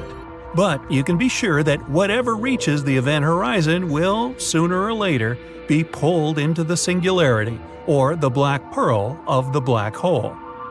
Another illusion you spot is the star particles in the event horizon moving slower. The truth is that supermassive objects like a black hole curve space-time around them, and the more massive the object, the slower time flows near it. If you hang one watch beside a black hole and another on a wall in your bedroom, you will see that the second hand in the first watch barely moves, while a whole day passes on Earth. As observers, it seems to us that the particles of light have slowed their movement. But in fact, they may have already been absorbed by the black hole ages ago. Now, massive streams of red-hot plasma splash into space, just like spaghetti sauce. When a black hole has absorbed star material, it emits powerful rays of energy at a rate of about 6,200 miles per second. This release of energy is accompanied by an intense flash. It's thanks to this flash that scientists can even detect this process in the first place. This phenomenon can be observed when a supernova explodes. When nothing remains of the star's body, we can still see stardust and other particles in the black hole's event horizon. Kinda like the Parmesan cheese sprinkled on the spaghetti. Hey, stop me if I'm taking this too far.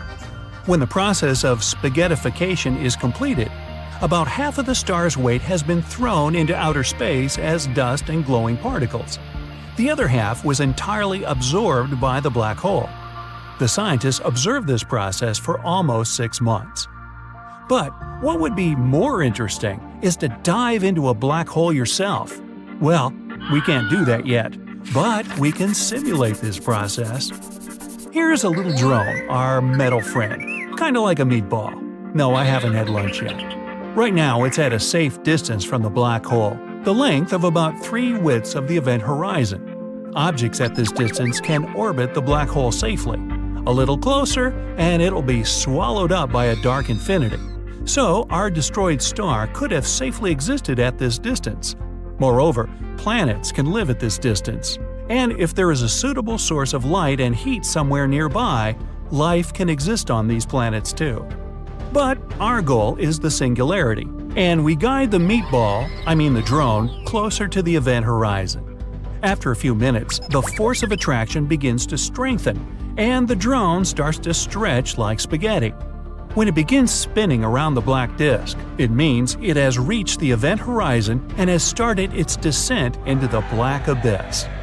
Now, let's look at everything from the drone's perspective. All the light from the stars that it sees becomes blue. This is called gravitational blue shift. As it falls into the black hole, its gravitational field pulls the photons of light down, giving them energy. Their wavelengths grow shorter, so the red photons change into blue. The drone continues to fall and is already completely hidden from our eyes. And all that the robot sees is a bright, thin blue beam. Now it's in complete darkness. There's absolutely nothing here, not even time. Here, time goes so slowly that our entire solar system could grow old and cease to exist during a minute spent in a black hole. But our drone will live until its battery is empty. Hey, the drone sees a small bundle of light again, and it's getting closer and more prominent. Now the drone will experience the same fall, only in reverse.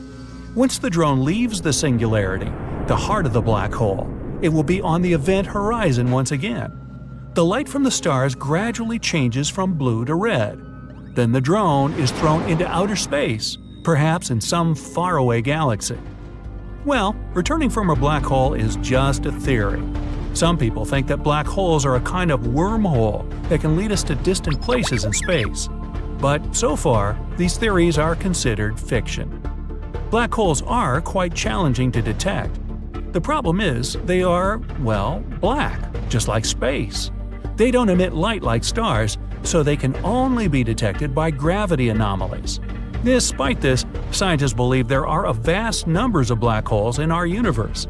They're born when a massive star collapses under its own weight, and given the infinite number of stars in the universe, black holes are probably a common phenomenon. Scientists believe black holes have their own lifetimes. This is because of Hawking radiation. A black hole loses mass, and so, to continue existing, it has to absorb massive objects, like the star we just watched. But if the black hole lives in deep space, it has less to absorb, and will most likely begin to shrink until it just disappears. Like this plate of spaghetti. You're traveling through space, trying to get through an especially rough patch.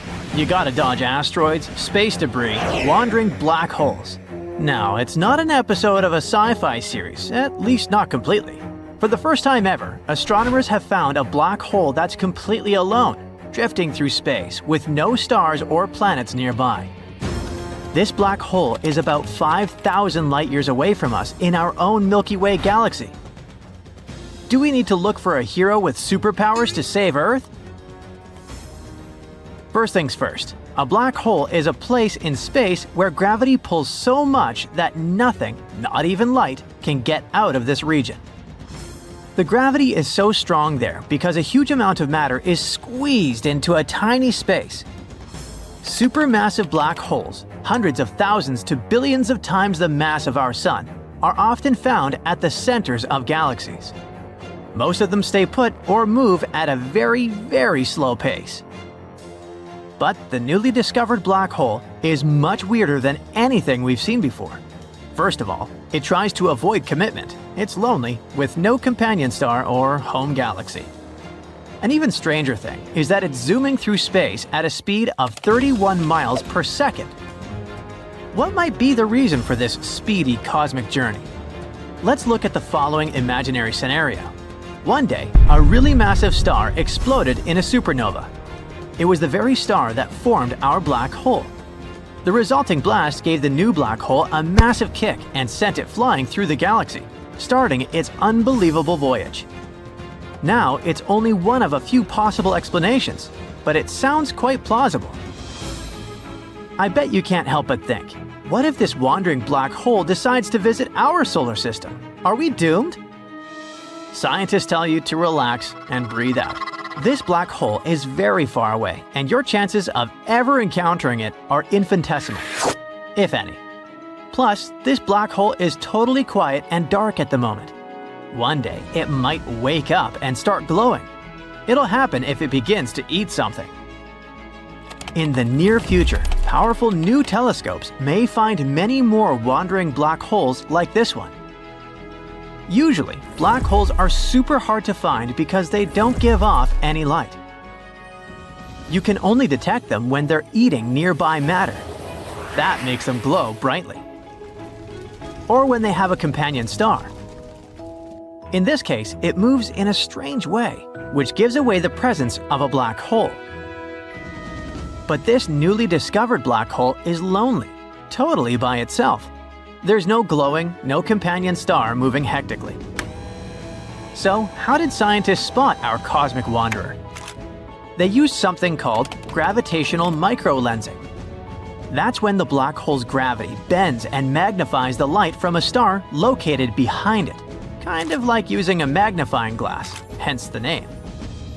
This method allowed scientists to detect the black hole even though it was completely dark. All in all, black holes are fascinating things, and some of them are truly unique, like these biggest black holes ever found. You see, almost every galaxy has a supermassive black hole at its center. They're huge, with masses millions to billions of times bigger than our Sun. One of those is called TUN 618. It's a really huge and powerful black hole that's part of something called a quasar, a super bright spot in space emitting incredible amounts of energy. TUN 618 is very, very far away, about 18.2 billion light-years from Earth. And it's 40 billion times heavier than our Sun. There are also black holes that feed on their own kind. Black holes are known for devouring anything that gets too close. And this anything can include not only stars and gas, but also other black holes. Scientists witnessed a ginormous black hole at the heart of one galaxy being swallowed by an even larger black hole in another galaxy. It was the first time we detected such an event. The discovery was made using NASA's Chandra X-ray Observatory. One black hole weighs about 30 million times the mass of the Sun, while the other has at least 1 million times the mass of the Sun. Then, there is a bullet-shooting black hole. Apparently, black holes don't just swallow matter, they can also shoot it out. For example, astronomers studied one relatively small black hole, which is about 28,000 light-years from Earth and weighs between 5 to 10 times the mass of the Sun. and they saw how this black hole pulled matter off a companion star and then blasted some of it out in the form of huge bullets of gas. These bullets are super fast. They move at nearly a quarter the speed of light. Some black holes spin incredibly fast, twisting space around them at extreme speeds. One example is a black hole located in the constellation Agila, about 35,000 light-years from Earth. This black hole spins at a staggering speed of more than 950 times per second. If you could place an object on the edge of this black hole's event horizon, it would spin around the black hole at 333 million miles per hour. That's nearly half the speed of light. The smallest black hole discovered so far has been nicknamed the Unicorn. Located 1,500 light-years away from Earth, it's around 3 times the mass of our Sun. This makes it very close to the smallest possible size for a stable black hole. While black holes themselves are far away and difficult to study directly, scientists find new clever ways to study their properties right here on Earth. They've been able to recreate certain features of black holes in the lab. For example, black holes have a gravitational pull so strong that nothing, including light, can escape once it crosses the event horizon. To understand this better, researchers have created an artificial event horizon using fiber optics. They've also been able to simulate Hawking radiation, the kind that likely escapes black holes, by setting up experiments in the lab. These lab-created mini black holes help scientists understand the mysterious properties of real black holes. There are several types of black holes, and each of them is born in its own unique way. Primordial black holes are believed to have formed right after the Big Bang, when the universe was very young. Stellar black holes form when a massive star collapses in on itself. This causes a supernova, where the outer layers of the star explode into space, and the core turns into a black hole. As for supermassive black holes, they're thought to have formed alongside the galaxies they're in. The size of the black hole is usually related to the size and mass of the galaxy. Despite what many believe, black holes don't roam the universe randomly, looking to swallow planets. They obey gravity like anything else in space. So, for a black hole to affect Earth, it would have to be very close, much closer than any black hole is to us right now. Even if a black hole the same mass as the Sun replaced our Sun, Earth wouldn't fall into it. The black hole would still have the same gravity as the Sun, and Earth would continue orbiting it just like it orbits the Sun today. It would get much colder though, so we wouldn't survive such a replacement in any case. But don't worry, our Sun will never turn into a black hole. It doesn't have enough mass to do so. Instead, in about 5 billion years, when the Sun reaches the end of its life, it will become a red giant star. After using up its fuel, it will shed its outer layers, creating a glowing ring of gas called a planetary nebula. What's left will be a cooling white dwarf star. Imagine a powerful giant, like the Sun, clashing with a tiny yet mighty opponent, a small black hole. The collision is imminent, and the fate of the solar system hangs in the balance. Will the Sun be able to withstand the intense gravitational pull of a tiny black hole, or will it be swallowed whole? The answer lies in the forces at play in this mind-blowing cosmic collision, so let's break them down. First of all, what is a black hole? A black hole is a region of space where the gravity is so strong that nothing, not even light, can escape from it. Like a cosmic vacuum cleaner, it sucks up anything that gets too close. It's so massive that it warps the fabric of space-time around it. Black holes are one of the most scary and mysterious objects in the universe, a powerful force of nature that defies our understanding of physics, a true enigma of the universe. Black holes come in different sizes, from small ones that are only a few miles wide, to supermassive ones that are billions of times the mass of the Sun. Most of them are formed by the collapse of massive stars. After the black hole is born, it starts to grow in size by eating everything in its path.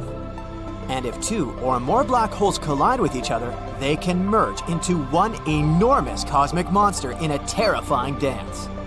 But what about the smaller ones? The smallest known black holes are called stellar black holes. It's a type of black hole that weighs 3 to 10 masses of our sun, while being very small. It's like taking all the matter in the solar system and squeezing it into something the size of New York City. And yes, it's considered very small. Just for comparison, intermediate mass black holes weigh between 100 to 1,000 solar masses, and supermassive black holes weigh millions or billions of solar masses while being unimaginably huge in size. So, stellar black holes are basically nothing compared to their relatives. Imagine a massive star, bigger than our own sun and with a heart made of nuclear fuel, burning bright and hot. But as the star runs out of fuel, gravity takes over and starts to squeeze the star. The more it squeezes, the hotter it gets, until the star's core reaches a temperature of billions of degrees. Eventually, the core collapses under its own gravity. This creates a massive blast called a supernova. This collapse creates a singularity, which means a point of infinite density and gravity. This point is surrounded by an event horizon, the invisible line beyond which nothing, including light, can escape. And just like that, voila! A stellar black hole is born. Pretty mind-blowing, isn't it? Stellar black holes are the most common type of black holes we know of. These guys can be found all across our galaxy. So, what are the chances that such a little monster will come for our sun? And in that case, what will happen to us? Well, actually, the likelihood of the sun colliding with any black hole is incredibly small. It's almost impossible for it to happen. Even though stellar black holes are the most common type of black holes in our universe, they aren't common at all. The chances of the sun and some black hole crossing paths is so rare, it's basically like winning the intergalactic lottery. Only this win wouldn't be that pleasant. For 2023, the closest known black hole in our solar system is Gaia BH1. It's about 10 times heavier than our sun, and even this one is about 1,600 light-years away from us, which is a quadrillion miles. So, it's safe to say that our sun is not going anywhere anytime soon. But never say never, right? Just like with any astronomical event, we need to understand the different ways something like this could happen. For example, it would be possible if a rogue black hole passed through our solar system, much like a comet or asteroid passing by. Unfortunately, unlike comets and asteroids, black holes are invisible and can only be detected by their gravitational pull. So it's not like we'd see a big, ominous black hole hurtling towards us. Rather, we'd only know it was there if it caused some sort of disturbance in the orbits of nearby objects. So what now? We know that the sun is a massive, luminous star at the center of our solar system. It's about 4.5 billion years old and has enough fuel to last for another 5 billion years. This star is so big that it's hard to even comprehend its size. In fact, if you were to put all the planets in our solar system inside of it, there would still be room for more. And it's so massive that it contains almost 100% of the total mass of the solar system. So it's hard to imagine how some insignificant small black hole thousands of times smaller than this star can devour it. And you're right, it won't. Well, at least not completely. So imagine if a rogue black hole arrived in our solar system and has begun to approach the sun. As it gets closer and closer, the black hole's immense gravity will start to pull the material from the surface of the sun. The sun would start to get stretched and distorted. This is called spaghettification. Imagine a rubber band being stretched until it snaps. That's kind of what would happen to it. This gathered material will form a swirling disk around the black hole, called an accretion disk. As more and more material is pulled in, the disk will heat up and start emitting intense radiation. And as the sun gets pulled in, it would start to release massive amounts of energy in the form of light and heat. The sun would become much brighter and hotter than before. The sun's outer layers would be vaporized, creating a massive cloud of gas and dust that would expand outwards. It would be like a cosmic fireworks show, but with terrible consequences. Even though it would be one of the most spectacular views in the universe, we wouldn't be able to see it. As you might have guessed, the Earth would be in for a really rough time.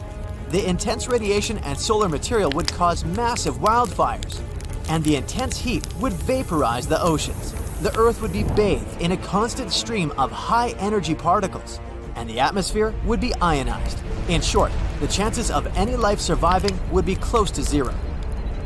And this collision would have far-reaching consequences not only for the Earth, but for the entire solar system. The intense radiation and heat would vaporize everything in its path. All the planets would be destroyed. Now, the Sun, being a larger object than a typical star, wouldn't be completely devoured by the black hole, but it would be significantly distorted and disrupted. The intense gravity of the black hole would cause the Sun's outer layers to be pulled away, creating a massive blast called a tidal disruption event. But either way, in the end, the black hole would win. It would grow in size, and a new accretion disk would form around it. As we've seen, the collision of the Sun with a black hole, whether it be a tiny or stellar one, would be an epic and catastrophic event. But thankfully, as we've already mentioned, the likelihood of such a collision happening is extremely low. However, that doesn't mean we should stop studying black holes and their potential impact on the universe. The more we learn about these mysterious objects, the better equipped we'll be to understand and predict their behavior. So, let's keep researching, exploring, and observing the depths of space. And who knows, maybe one day we'll come across a black hole that's just too curious and gets too close to the Sun. Let's hope by that time, we will already be living on other distant planets.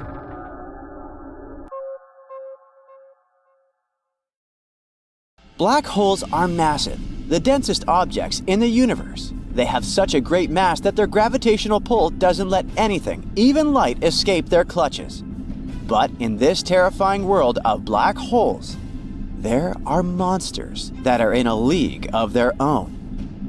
Recently, astronomers discovered a black hole that is 33 billion times as heavy as our Sun.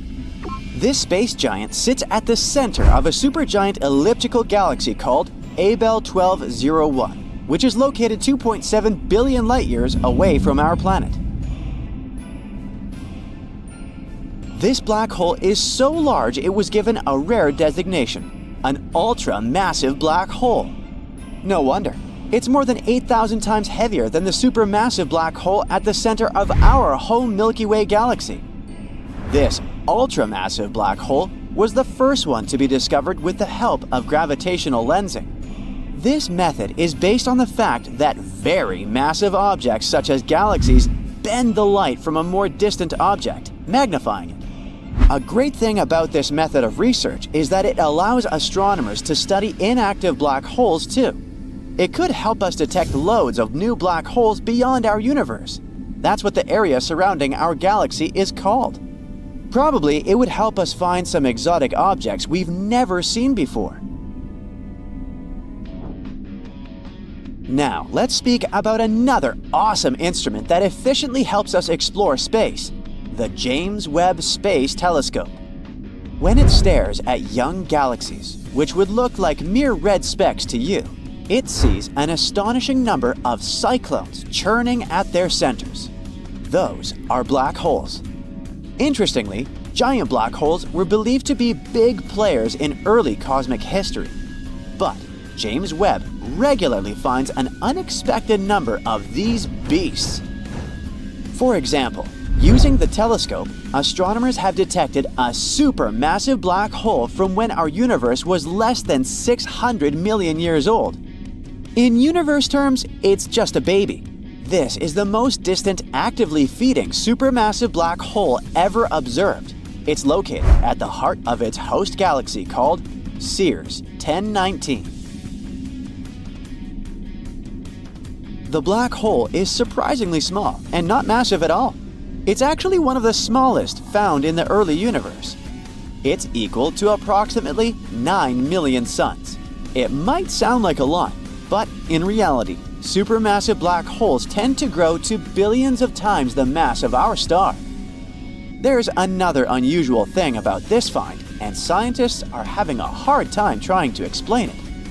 You see, It's supposed to take way longer than 600 million years for a supermassive black hole to grow to its full potential.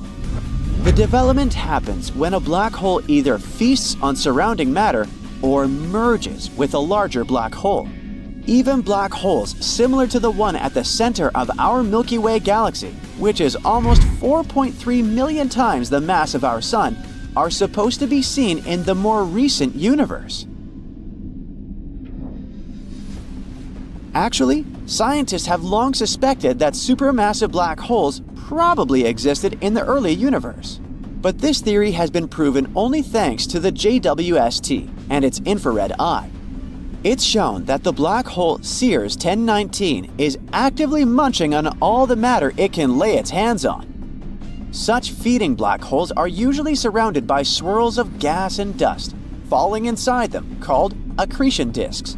The gravitational force of a black hole heats this matter, and it makes the disk shine. And that's not all. Extra strong magnetic fields produced in this process channel the matter to the poles of the black hole. From time to time, this matter is released into space in twin, powerful jets.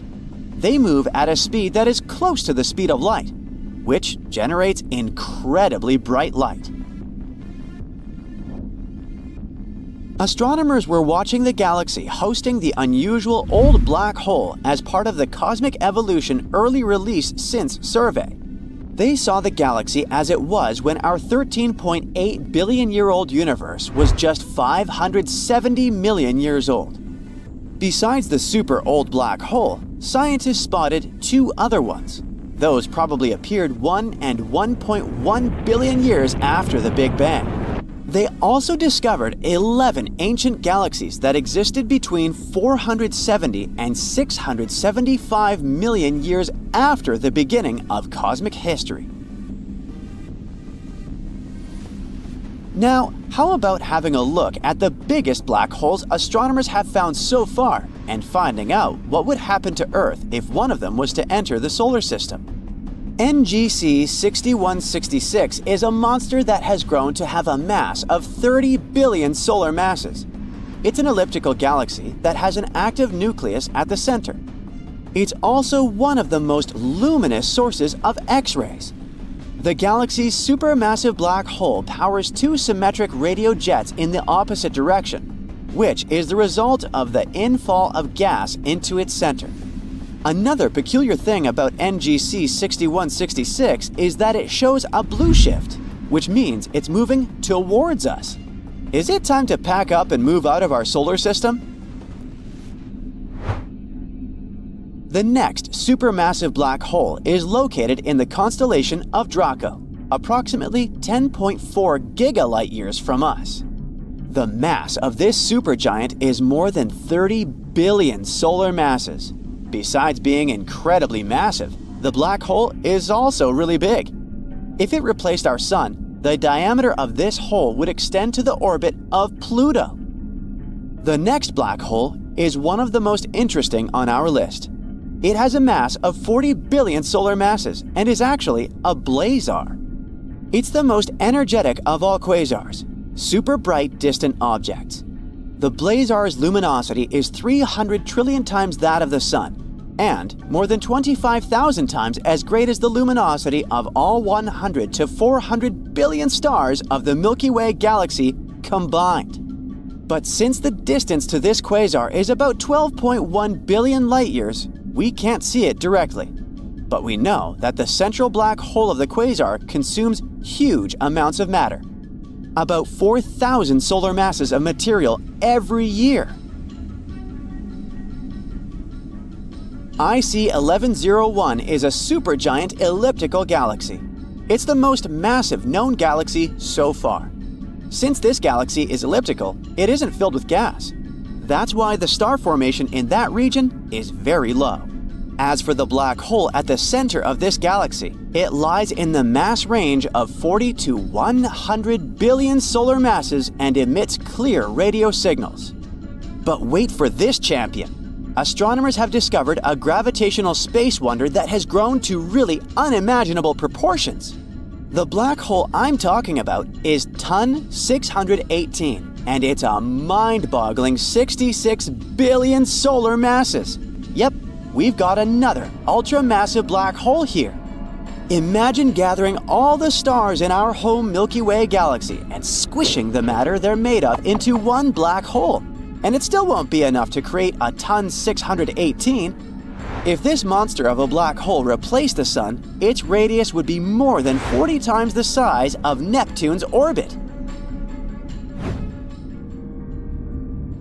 You know that black holes are incredibly dense. But it doesn't mean they're some kind of space predators roaming galaxies and munching on everything they come across. Ton 618, for example, still has a whole galaxy filled with stars and other stuff happily orbiting it without getting pulled inside.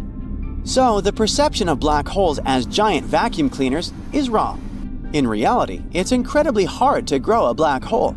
Try and you'll see. And now, what if a supermassive black hole, like the one that dwells at the center of our home Milky Way galaxy, moved a bit closer to our solar system? The answer is simple. We'd be doomed. The distance between this huge thing and Earth would be several dozens of light years, and still, it would wreak total havoc on our planet. Earth, along with other objects making up the solar system, would be tugged into the black hole's orbit and doomed to spin around it for eternity. But you can relax and breathe out. Such massive black holes stay away from us at the moment. We all know about black holes, but what about their mysterious twin siblings, white holes? Have you ever even heard about these guys? Do they even exist? And the most important question of them all, are these two actually a big interdimensional portal? Let's find out. A black hole is a creepy space object with an incredibly strong attractive force. Its gravitation is so great that even light cannot escape from it. That's why it seems black to us. They appear when stars at least 3 times bigger than our Sun completely burn out. Turning old, such a star begins to shed layers of gas and decrease in size. Its core shrinks and shrinks until it turns into a small ball with huge pressure inside. And when it can't withstand this pressure anymore, it goes boom, collapsing on itself and becoming a black hole. And yeah, we still have a lot to learn about these guys, but at least we have some rough idea about them. But what about white holes? Why do we hear about them so rarely? And why don't we know anything about them? White holes are theoretical space objects that are basically the opposites of black holes. If black holes eat everything they see, then white holes, on the contrary, don't let anything enter them. By the way, white holes is just a name. To us, they wouldn't actually look white. Imagine traveling in a spaceship. Suddenly, you see something that looks like a typical black hole. It's surrounded by a bright, rotating, massive ring of space dust and gas. But if you continue to watch, you'll see something unusual. This hole will spit out some matter from its center. Something like this is impossible with black holes. Only at this moment will you realize that this is a white hole, because visually, they have no difference. Both of these space phenomena have the so-called event horizon, which is something like a boundary. For a black hole, this boundary becomes the point of no return. If you cross it, there's no way back for you. But for a white hole, it's more like an invisible wall you can't get through. It's like an exclusive club for no one. Here's something interesting to think about. Once, a white hole got a huge amount of material from somewhere, somehow.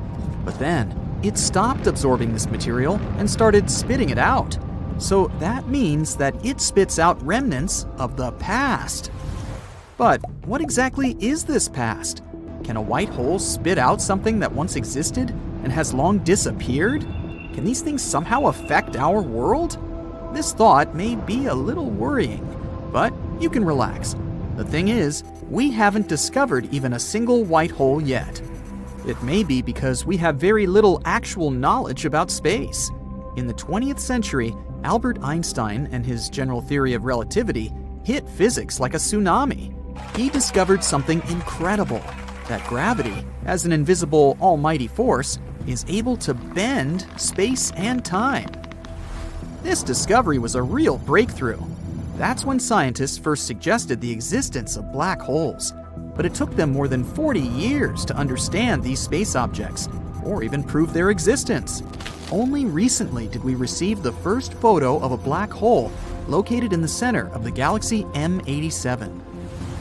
You might remember that one. Many people laughed at the fact that it was too blurry, but we really should give scientists more credit. This photo was obtained through international collaboration of space stations and 8 ground-based telescopes.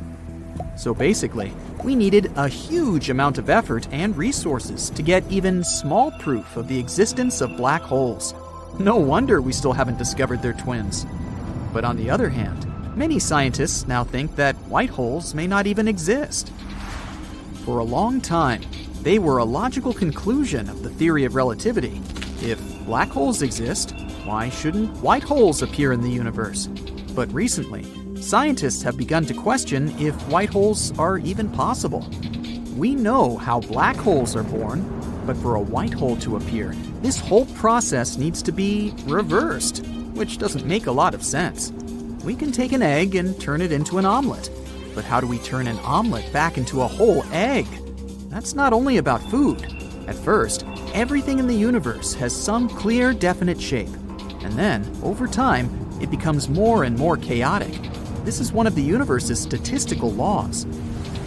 Moreover, it seems like white holes wouldn't be able to exist for a long time. They would throw a lot of their mass and material into space.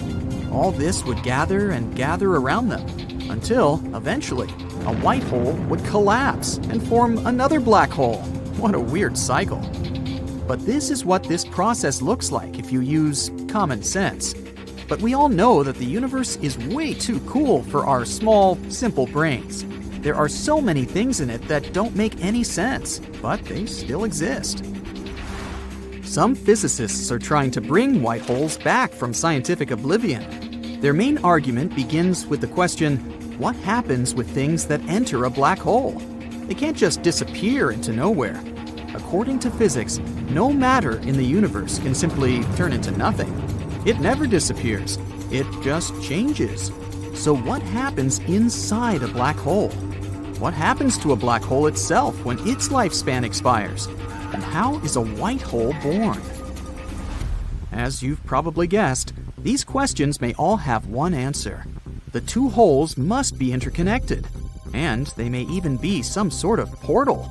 For this to be true, we need to violate the equations of general relativity. And we know that Einstein's theory has been considered inviolable for years. But here's a fun fact. We did finally challenge it in 2022. 3 scientists got the Nobel Prize for proving that Einstein wasn't right about many things, and the universe is way more complicated than we thought. In other words, white holes can really exist. They may be kind of crazy and incomprehensible to us, but their existence is still possible. If they did, how would they work? Well, we have a few ideas. For example, some suggest that a white hole could be a child of a black hole. Over time, a black hole could grow old and become very small. Then, the processes taking place in it would cease to obey common sense. Pure quantum randomness would come into play. Yada yada, particles create some madness and chaos, and boom! A black hole turns into a white hole. Such a white hole would be the size of a tiny particle and weigh about as much as a strand of human hair. It wouldn't have the incredible gravitational mass of its ancestor, but it would have its insides. In other words, this white hole would store everything that the black hole swallowed in its previous life, and sooner or later, it would start spitting this information out. If this theory is true, then one day, white holes may begin to dominate our entire universe. This could happen when all the stars burn out and all the black holes dry up. But that's in the most distant future you can imagine. We're talking about trillions of years in the future here. The universe may not even survive for so long. There's also another option. Maybe our entire universe is the creation of a white hole. Some physicists say that the Big Bang looks suspiciously like the potential behavior of a white hole. Both of them are very similar mathematically, And who knows, maybe they're right. In any case, there are tons of things in our universe we have no idea about. And maybe one day, we'll discover the secret of these twins. Let's just hope that they'll turn out to be some cool interdimensional portals. Our Sun. Scenario 1. Something strange just happened now. Every TV channel, the news, they're all talking about a black hole that came closer to us, on the spot where our sun used to be. You can even see an accretion disk, and the background of the sky looks kind of distorted, which means it got really close.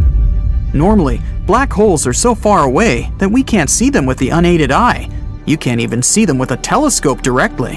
What's it doing here so close? And where's the sun? Did the black hole swallow it? The sun used to be in the center of our solar system, far enough not to burn us, but still close enough to give us light, warmth, and beautiful scenes when it rises in the east and goes to rest in the west. Hey, this one even rhymes. Well, it gave us life. The most massive body in our solar system contains 99.8% of its total mass. It's so wide, you could fit more than 1 million Earths inside of the sun. Maybe our sun turned into a black hole, but it's way too early for that to happen. I mean, that's how they form, when enormous stars come to the end of their life cycle and explode, which is called a supernova. They end up collapsing on themselves, becoming very small. It's a tiny size and a huge mass. That's what makes black holes' gravity so strong, and even light that comes too close can't escape. And all the stars in the universe are shrinking and will disappear at some moment. Our sun loses 4 million tons of mass every second, and eventually, the only energy left in the universe will be generated by black holes. A black hole is surrounded by dust, gas, and radiation. The radiation is very dangerous, so we hope our planet won't come near it. Our solar system doesn't have light anymore. No light and no heat either, so even Mercury and Venus will probably get covered in ice pretty soon, not to mention Earth. Do I need to say nothing will survive this new ice age? The only salvation might come from the accretion disk that spins so fast it generates heat, but that's too many chances to take. Still, at least if the black hole has the same exact mass as the sun before it, all the planets will remain in the same orbits, Earth included. But if it has a mass bigger than our sun, which is something our scientists are currently trying to figure out, then bye-bye, solar system. It was nice knowing you. Scenario 2. Oh no, what's happening? It was supposed to be a nice sunny day, but now you see darkness descending so abruptly. How come it's night, yet the clock says it's 2 p.m., and the moon looks different? The TV reports say our sun is gone, and due to some mysterious events, the moon is not orbiting the Earth anymore. It's in the center of our solar system now. We don't have much time left. Since the sun is not in the center of our solar system, we now have 8 minutes and 20 seconds to become aware of it. It may take millions of years for the sun's energy to travel from its core to the surface, but 8 minutes and 20 seconds is exactly how long it takes for sunlight to reach Earth. The light takes a journey across 93 million miles, which is the distance that separates us from the sun. We're not in the habitable zone anymore. The habitable zone is the distance from a star, in our case, the sun, at which liquid water could exist on the surface of a planet. Now that the sun's gone, its light won't reach us anymore, and our planet will gradually become a frozen, lifeless rock. Who knows if we'll have enough time to come up with some technologies that would provide us with the solar energy we need to sustain life on Earth. If not, well, millions or billions of years later, scientists from some other civilizations would explore it, trying to find evidence if life ever even existed there. It would be the same as we do with Mars and other planets in our solar system, trying to figure out if they've always been lifeless or if there might be a sign that some organisms used to live there. Something else, also vital for our life, travels at the speed of light. Gravity. Without the sun, for roughly 8 more minutes, the planets would continue circling the empty center of our solar system until the clock ticks and they finally drift somewhere into an unknown direction of outer space. Our moon doesn't have a strong enough gravity to keep us in place. It can't shine so brightly to give us warmth and support life. It's so far, we can barely see it now. Without the moon that peacefully travels close to our planet as it used to, we can see tides are getting lower incredibly fast. Oh, and it's becoming really windy. Winds are so much stronger and faster now. When things were normal, our planet sat at a 23.5-degree tilt, which is the reason we had changing weather and seasons. Now the tilt is so extreme, it's getting very cold, very fast. And our time is almost up. People are screaming, everyone's in panic. We still have maybe 1 minute left until we sink into eternal darkness. Scenario number 3. We're not sure what exactly happened and how the life we carelessly lived yesterday came to an end. No one could predict it, but it seems that, out of nowhere, a giant neutron star took the spot where our sun used to be. It's not something we'd recognize on our own. We just noticed something was different, and the sun kinda got smaller and weirder. The rest we heard on the news, and no one knows how it happened. Maybe our sun is somewhere behind the neutron star, or the star pushed it out of our solar system and into an unknown direction. A neutron star is the densest space object we know about. It has almost twice as much mass as our sun, but it's all squeezed into a star only 10 miles, 15 kilometers, across, which is about the size of a city on Earth. A neutron star forms when a huge star runs out of fuel. It collapses in a big explosion. Its very central region, the core, collapses, which is why every electron, negatively charged particle, and proton, positively charged particle, crush together into a neutron, which is either uncharged or neutrally charged. We're in a very tricky situation now, basically waiting for our end to come. This neutron star has gravity 2 billion times stronger than the one Earth has. This means our new sun will pull all the planets in our solar system towards itself and eventually destroy them. It's already started. For the first time that we know of, the planets are leaving their stable orbits, attracted by the powerful force of the neutron star. It's becoming chaotic pretty fast. And it won't stop there. A neutron star rotates more than 700 times every second, which is incredibly fast. Our sun rotates once every 27 days. So, after it destroys all the planets, including us, this star will continue whirling throughout the universe at about 1/5 the speed of light. Maybe it will slow down and fizzle out with time, but maybe not. After thousands of years, many neutron stars begin to slow down and blow out. But that doesn't always happen. If it meets another star, it will orbit it and start to feed off its atmosphere until it collapses at some point and turns into a giant black hole. Our sun was going to burn out anyway. Until the neutron star showed up, the sun was 4.6 billion years old, which was about halfway through its lifespan. It had already burned off about half of its hydrogen stores and had enough supplies for another 5 billion years. It was eventually supposed to end up the size of the Earth. After running out of fuel, it would have simply collapsed. It would have retained its enormous mass, but its volume was going to be similar to that of our planet. No sun, no life, so the result would have been basically the same. But this way, it would have been a slow process. Who knows if humans would even inhabit this solar system in those times? But with neutron stars, things move towards the end pretty quickly, and it's way more chaotic. If the neutron star was going crazy somewhere far away in another galaxy, we'd only see it in the shape of a distant flashing light that we call a pulsar. But this way, boom! So, you're going on a journey to a black hole. Well, you'll need a lot of provisions, because the nearest black hole is 1,011 light-years away. This black pearl was found in the solar system called HR 6819. It was hidden in orbit with 2 other stars, which you can see with the human eye. Scientists have been studying this system since the 80s, but this winter it revealed its main secret. This particular black hole is considered relatively small, but despite this, its mass is 4 times bigger than our Sun, and it's 2,500 light-years closer to Earth than the next nearest black hole. But don't worry. For people, the distance of 1,000 light-years is unreachable. For example, if we were to make a model where the Earth's distance to the Sun was only 0.05 inches, you would have to travel about 4 miles to get to this black hole. But our galaxy, the Milky Way, is about 100,000 light-years wide. So the distance of 1,011 light-years doesn't seem that long in comparison. But before you jump inside this black giant, let me try to discourage you. A black hole is a place in space-time where nothing can leave its orbit. No particles, electromagnetic radiation, or even photons of light can escape from a black hole. So you should understand that a journey to such a dangerous object as a black hole is a one-way ticket. And the way black holes are born is incredible.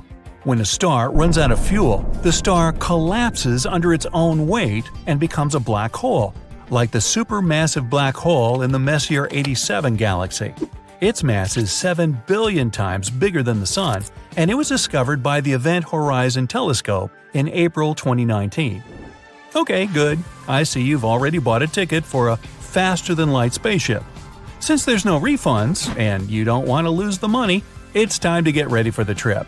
Oh, feel free to leave your luggage at home. 3, 2, 1, off you go. You're leaving Earth's orbit, saying goodbye to the moon, and don't forget to cheer up Pluto by saying it is big enough to be a planet. Then you pass the highway of dark space, and here's your stop, the black hole. Put on your suit because you're going into outer space. The first thing you see is the event horizon. The gravitational field of a black hole bends the light around its edges, so the event horizon is like a croissant for the observer. Once you reach the event horizon, though, you won't be able to get back out. You may also notice that there's some kind of chaos in this ring. Some lights move in different directions. This happens because you get a mirror effect. But we still don't know what's inside the black hole, so you decide to send in a drone first. The gravity field of the black hole quickly draws in your metal buddy. As soon as he enters the event horizon, his body begins to change its shape. It becomes elongated like a strand of spaghetti, and the closer it gets to the center of the black hole, the longer it becomes. You also notice the drone has slowed its movement and now gradually approaches the black hole center. This is another effect of this space monster. The black hole's vast mass curves not only space but also time. If you hang one watch next to a black hole and another on the wall in your bedroom, you will see that in the first watch, the second hand has barely moved, while a whole day has passed on Earth. And the more massive the black hole, the stronger the effect of slowing time. Theoretically, if you have a spaceship that can overcome the gravity of a black hole, you can fly to it and wait for a few seconds. During this time, your friends on Earth would live a whole life. The flashlight on the head of your drone has turned red. This color change has happened for the same reason. The clocks that are deeper in a gravitational well tick slower when observed from outside. This also affects the photon's wavelength. We see red light because it has the longest wavelength of any color in the visible spectrum. All these things actually happen to the drone in a split second, but it seems slow to you because of the time warp. Alright, it's time to enter the black hole yourself. The final preparation is your suit that will protect you from Hawking radiation. This radiation is created by black holes due to quantum effects near the event horizon. Hawking radiation reduces the weight of the black hole, so if the black hole doesn't absorb more mass from nearby objects, it becomes smaller and then simply disappears. Oh yes, the black holes are also mortal. But Hawking radiation can turn you into ash, and you'd lose the chance to see the black hole from the inside. Okay, now let's do what you traveled 1,011 light-years to do. One big jump, and you are caught in the gravity field of the black hole.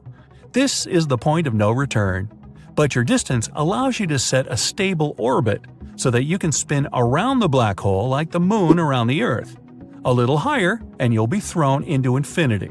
A little lower, and you will be dragged into the black hole. So, theoretically, planets could exist at this distance, and even inhabited if there were the necessary conditions.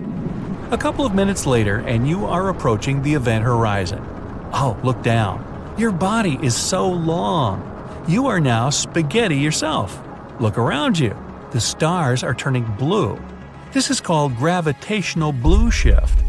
As you fall into a black hole, its gravitational field pulls the photons of light down, giving them energy. Their wavelengths are getting shorter, So the red photons change into blue and everything starts to look blue. Now you are right outside the event horizon, and the only thing you can see is a round blue beam of light above you. But soon you will stop seeing even that.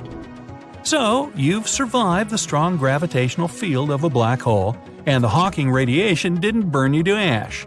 You are now in the heart of the most mysterious object in the universe. You have front row seats, but the view is not that impressive. This is the darkest place you've ever been to.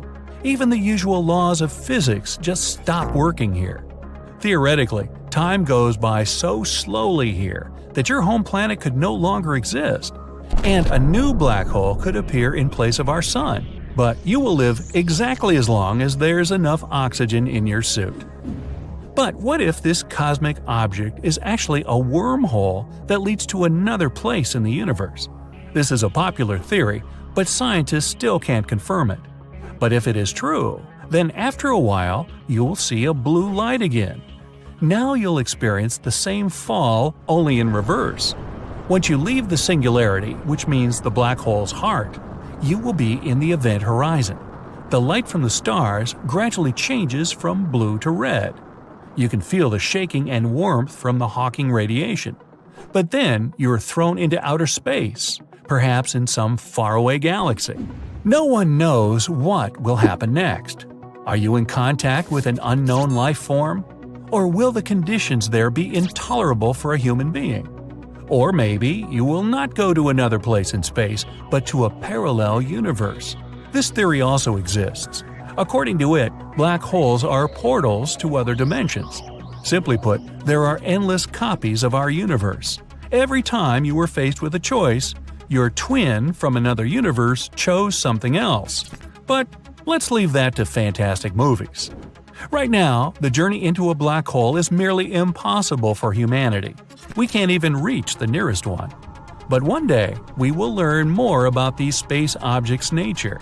And maybe this knowledge will push humanity forward and make us a multi-galactic civilization. Imagine a black hole, a terrifyingly dense space object pulling inside everything that comes too close. Nothing can escape its clutches, even a beam of light. And now, imagine two of these space monsters colliding. Scary? You bet. Astronomers have spotted two supermassive black holes feasting on the cosmic material of two merging galaxies in distant space. This phenomenon is the closest to colliding black holes we have ever seen. Supermassive black holes are the largest among all black holes out there. Their mass can be hundreds of thousands or even millions to billions of times larger than that of our suns. And two such giants have been recently spotted with the help of an array of telescopes in northern Chile's Atacama Desert. Astronomers originally used these telescopes to watch two merging galaxies located approximately 500 million light-years away from Earth. Thanks to being alert at all times, scientists have also noted that two gigantic black holes were growing alongside of each other. Apparently, these black holes came across each other when their host galaxies collided. One of the black holes is around 200 million times the mass of our Sun, and the other is a bit smaller, only 125 million times larger. Now, we can't see black holes directly. If you were to travel to a black hole, you wouldn't notice it until it was too late. The only detail that would give away the approaching black hole would be a slight blurring of distant stars due to the hole's gravitational lensing effect. The two black holes we're talking about are no different. They aren't visible directly, but are surrounded by bright clusters of warm glowing gas and stars. All of this has been tugged close by the black hole's gravitational pull. Time will pass, and these black holes will start circling each other. And eventually, they will collide, creating one, probably even bigger, black hole. Scientists have been observing these black holes across multiple wavelengths of light and have come to the conclusion that they are unique. They're located the closest to each other astronomers have ever seen. The distance between them is a mere 750 light-years, which, astronomically speaking, is just next door. Even more exciting, this distance is close to the limit of what modern technologies can detect. The thing is, such ginormous merges are more typical for distant galaxies. This makes it harder for Earth-based telescopes to see them. But the sensitivity of ALMA helped astronomers observe those bright and compact regions where matter swirls around the black holes. Imagine how surprised astronomers were when, instead of one black hole, they discovered two of them, munching on the dust and gas stirred up by the massive space merger. Galaxy mergers are way more common in the distant universe than in our neighborhood, and this discovery may mean that such black hole binaries are likely to be much more common than we previously thought, too. And if pairs of black holes are so common, it might make it easier for us to study gravitational waves. These waves, also known as ripples in space-time, occur when black holes collide. If we talk about the recently discovered pair of black holes, it might still take them several 100 million years to crash into each other. But by observing their behavior, scientists can figure out how many binary black holes there are that are about to collide in the universe. Also, this may give us more insight into what is going to happen when our home Milky Way galaxy collides with the Andromeda galaxy in around 4.5 billion years. By the way, the first photo of a black hole was taken in 2019. An international team of scientists, consisting of more than 200 astronomers, had been working for years to get this result. And their efforts finally paid off. The object in the photo is about 55 light-years away from Earth at the center of the galaxy M87. You can now admire this amazing space phenomenon thanks to the work of a vast global network of telescopes called the Event Horizon Telescope Collaboration, or simply EHT. The event horizon is a point of no return on the outskirts of a black hole. When something, for example, matter, radiation, or light, reaches this boundary, there is no way for it to escape.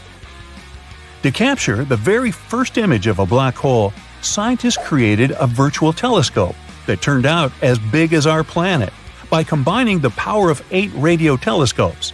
But it wasn't an easy feat. The researchers had to simultaneously point the telescopes in a meticulously planned order with the help of precise atomic clocks set on each telescope. Plus, they were constantly monitoring the amount of moisture in the air, since too much humidity would ruin the images. To keep the chances of rain to a minimum, they even constructed the telescopes in super dry regions, such as the Atacama Desert in Chile and the South Pole. All in all, the process resembled a carefully coordinated dance. But thanks to these preparations, in over 2 weeks, the telescopes collected 5,000 trillion bytes of data. It was then processed by several supercomputers, and scientists finally got the long-awaited images. And what they observed was a monster of a black hole measuring about 25 billion miles across. Now, how about we talk about the coolest black hole facts? There are baby black holes called primordial, and they're really tiny. They vary from the size of an atom to that of a mountain.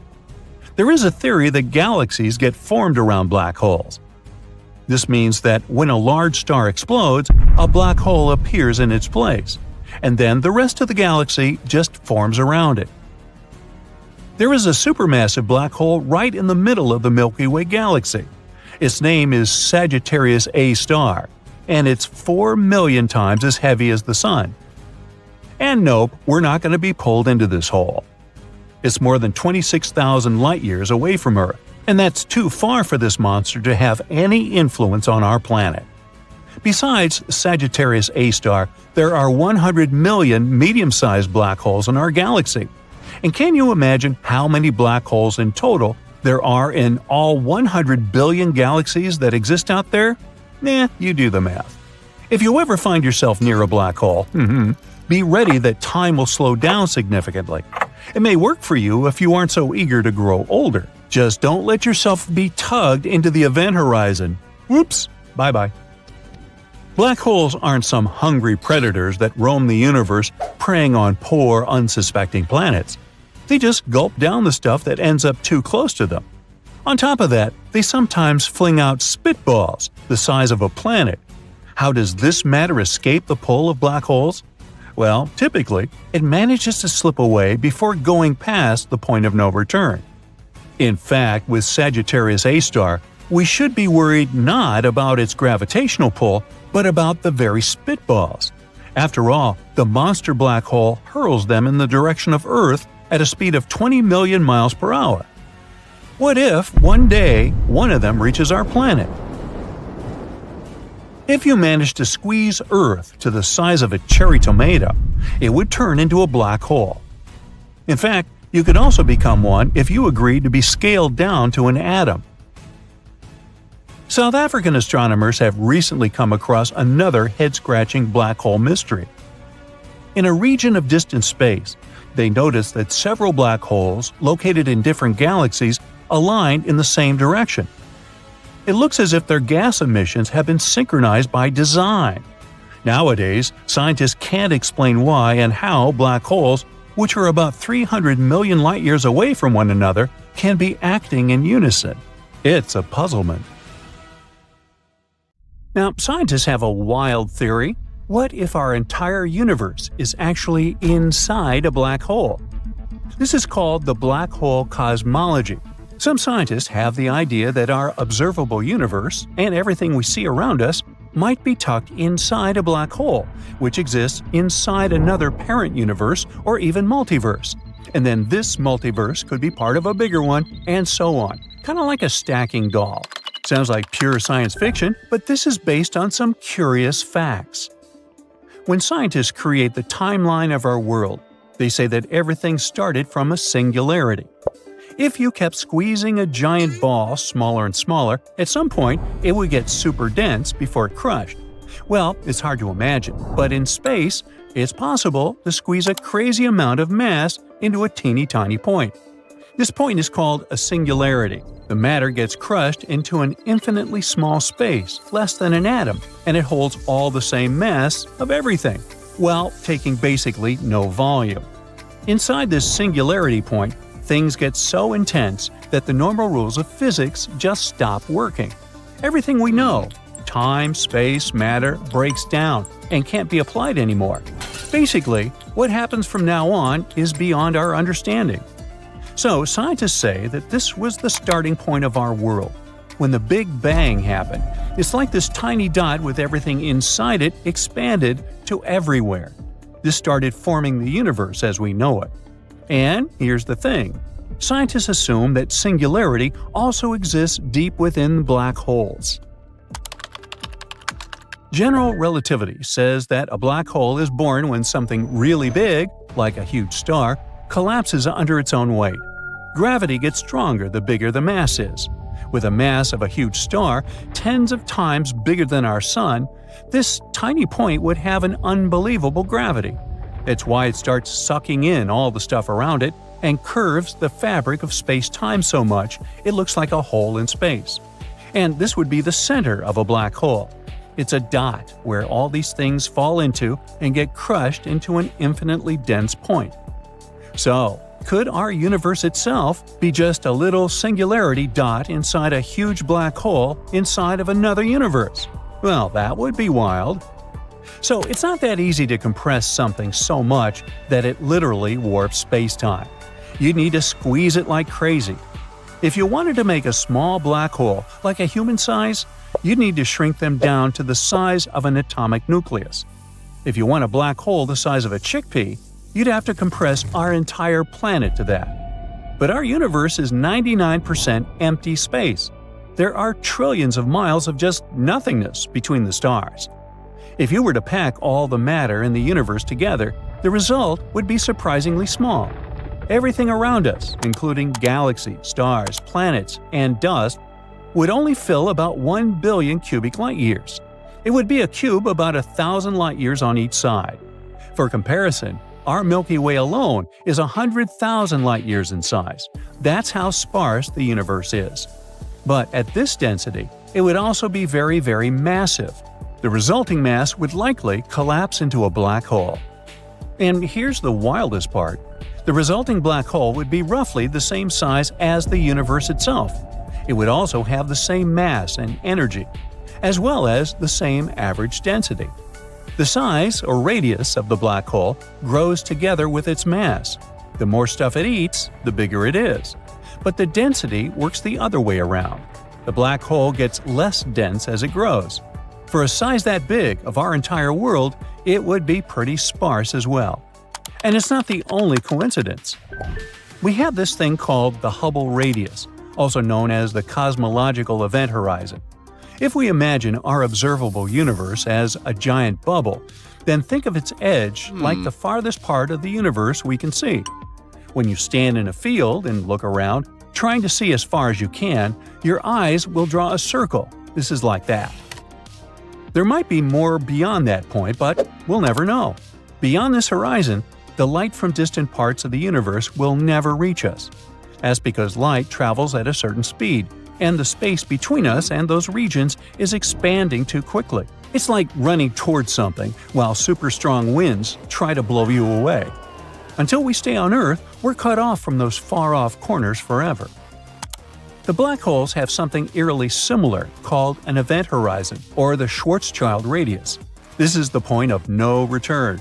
This is the imaginary line that's often depicted as a light contour around the black holes. Anything crossing an event horizon, falling inside, is lost forever. No light, no matter, no information can escape from there. Black holes' gravity is way too strong, so they're perfect space vacuum cleaners.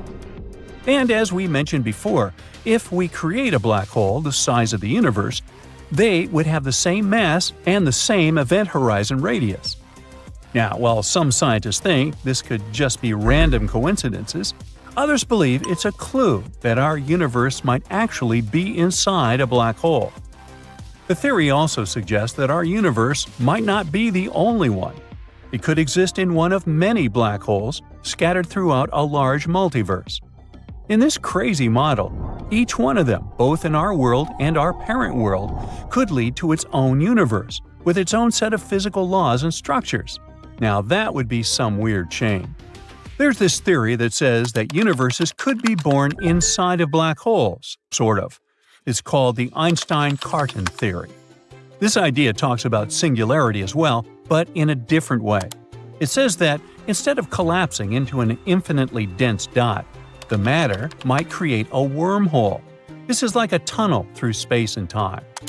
This wormhole, also known as an Einstein-Rosen bridge, could connect two different places of our universe. In that case, one side of the tunnel is the black hole, and on the other side, there would be a whole new universe forming. So it could work like a teleport. As soon as you pass the event horizon, you travel to the new world. But in that case, there should be an exit. Some scientists made it up and called it a white hole. It doesn't literally exist, not as far as we know, but it could be possible somewhere on the other side. It would serve as an exit of a wormhole, an area where matter is always ejected instead of pulled in. So it's like you can't throw anything in there, it would get expelled immediately. That's all purely hypothetical, of course. All this stuff fits well into the concept of the Big Bounce. This idea says that instead of our universe beginning with a singular Big Bang, it bounced from a previous state of collapse. Remember the squeezed ball analogy? Well, maybe there used to be another universe ball that got super compressed to a minimum size before rebounding and expanding again. So instead of a universe born from nothing, we might live in one that's a cosmic recycling of another. There's also another version of this theory, sometimes called shockwave cosmology. The idea says that the Big Bang could have been caused by a boom inside a black hole, and this could create the expanding universe we see today. As the universe expands and the matter density decreases, the black hole would eventually transform into a white hole, the reverse of a black hole, where matter is expelled instead of pulled in. But even though we have all these interesting connections, they're not evidence. There are no experiments or observations that could prove or disprove these wild theories. So they all remain speculation for now. But at least it's fun to speculate.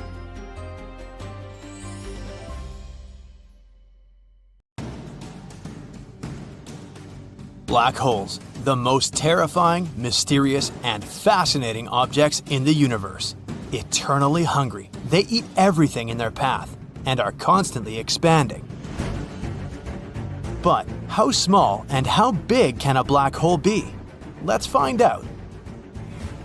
It's not very easy for a black hole to be born. Most often they're just a result of a massive star ending its life cycle.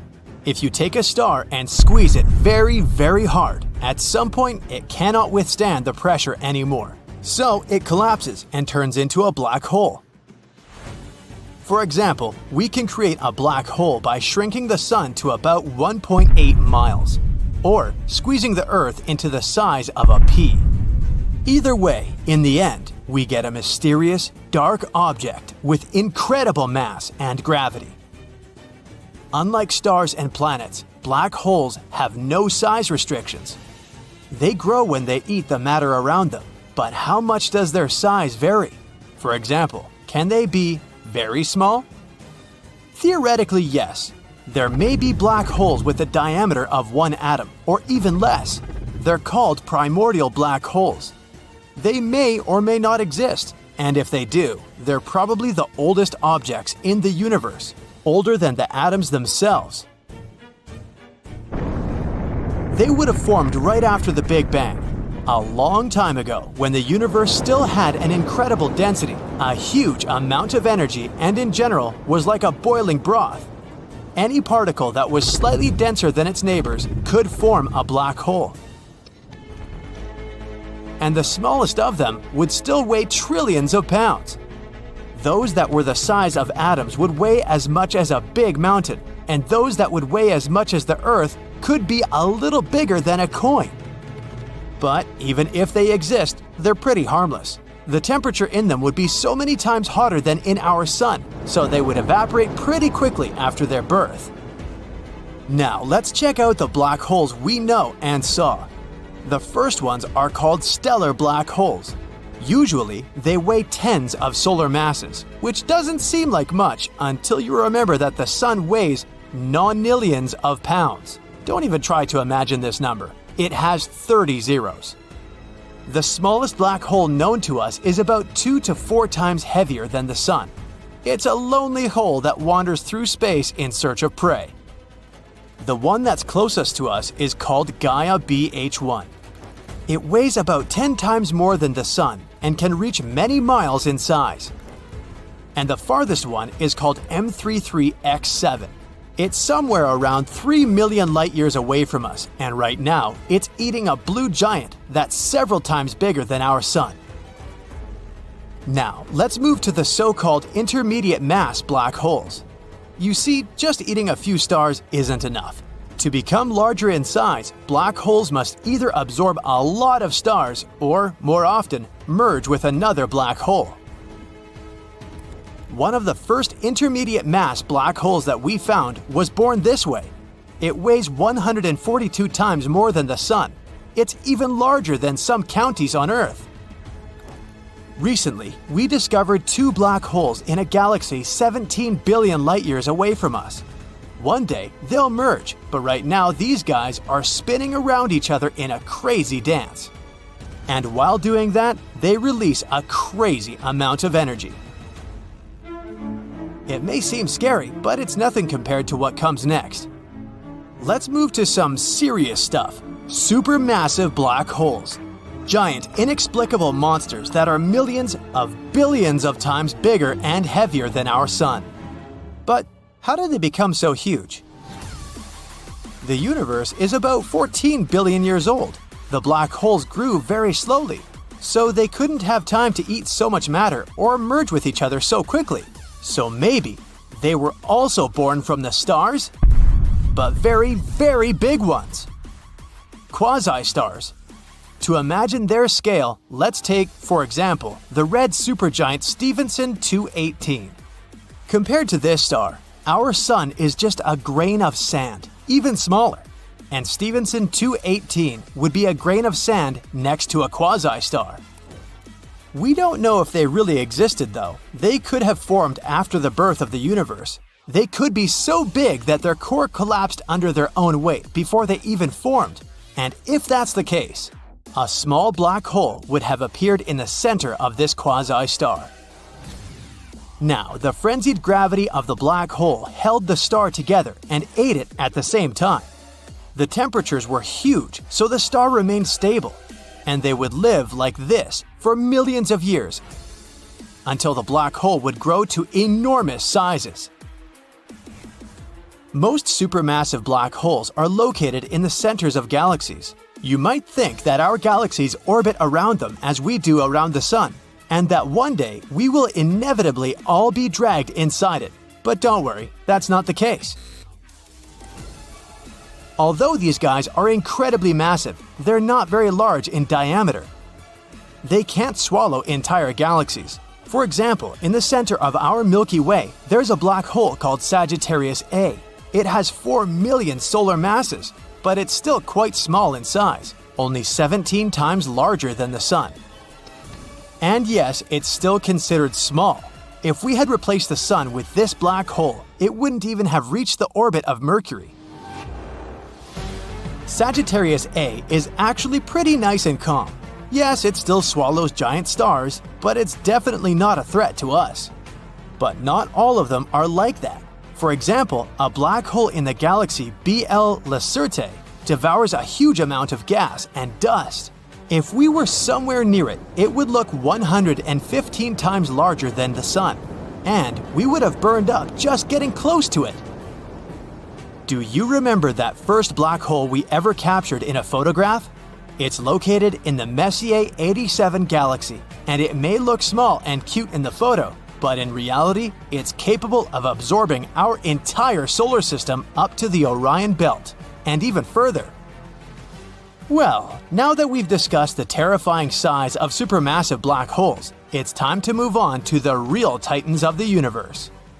Ultramassive black holes. Terrifying, unimaginable giants.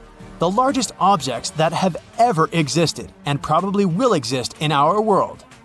Their masses exceed the mass of the Sun by tens of billions of times. Their gravity becomes so strong that they create quasars around them.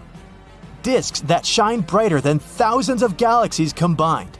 Remember, we talked about the fact that supermassive black holes aren't able to eat galaxies? Well, these guys devour not only their host galaxies, but literally everything on their path. The ultramassive black hole at the center of the galaxy OJ287 has 18 billion solar masses. It's so gigantic that it has another black hole orbiting it. It would also easily fit not one, but 3 solar systems inside of it. And now, finally, we've come to the largest object in the entire universe. TON 618, the almighty destroyer of worlds. A black hole that has eaten far more than one galaxy. Its mass exceeds 66 billion solar masses, and it could fit 11 solar systems inside of it. The quasar around TON 618 shines brighter than 100 trillion stars. Its light is so powerful that it has even reached us, even though we're at a distance of 18 billion light-years from it. And the creepiest part is, this isn't even its true size. This is what it looked like around 10 billion years ago. Since TON 618 is so far away, its light reaches us for a very long time. That means what we see is how this black hole looked after the universe was born. But what does it look like now? We have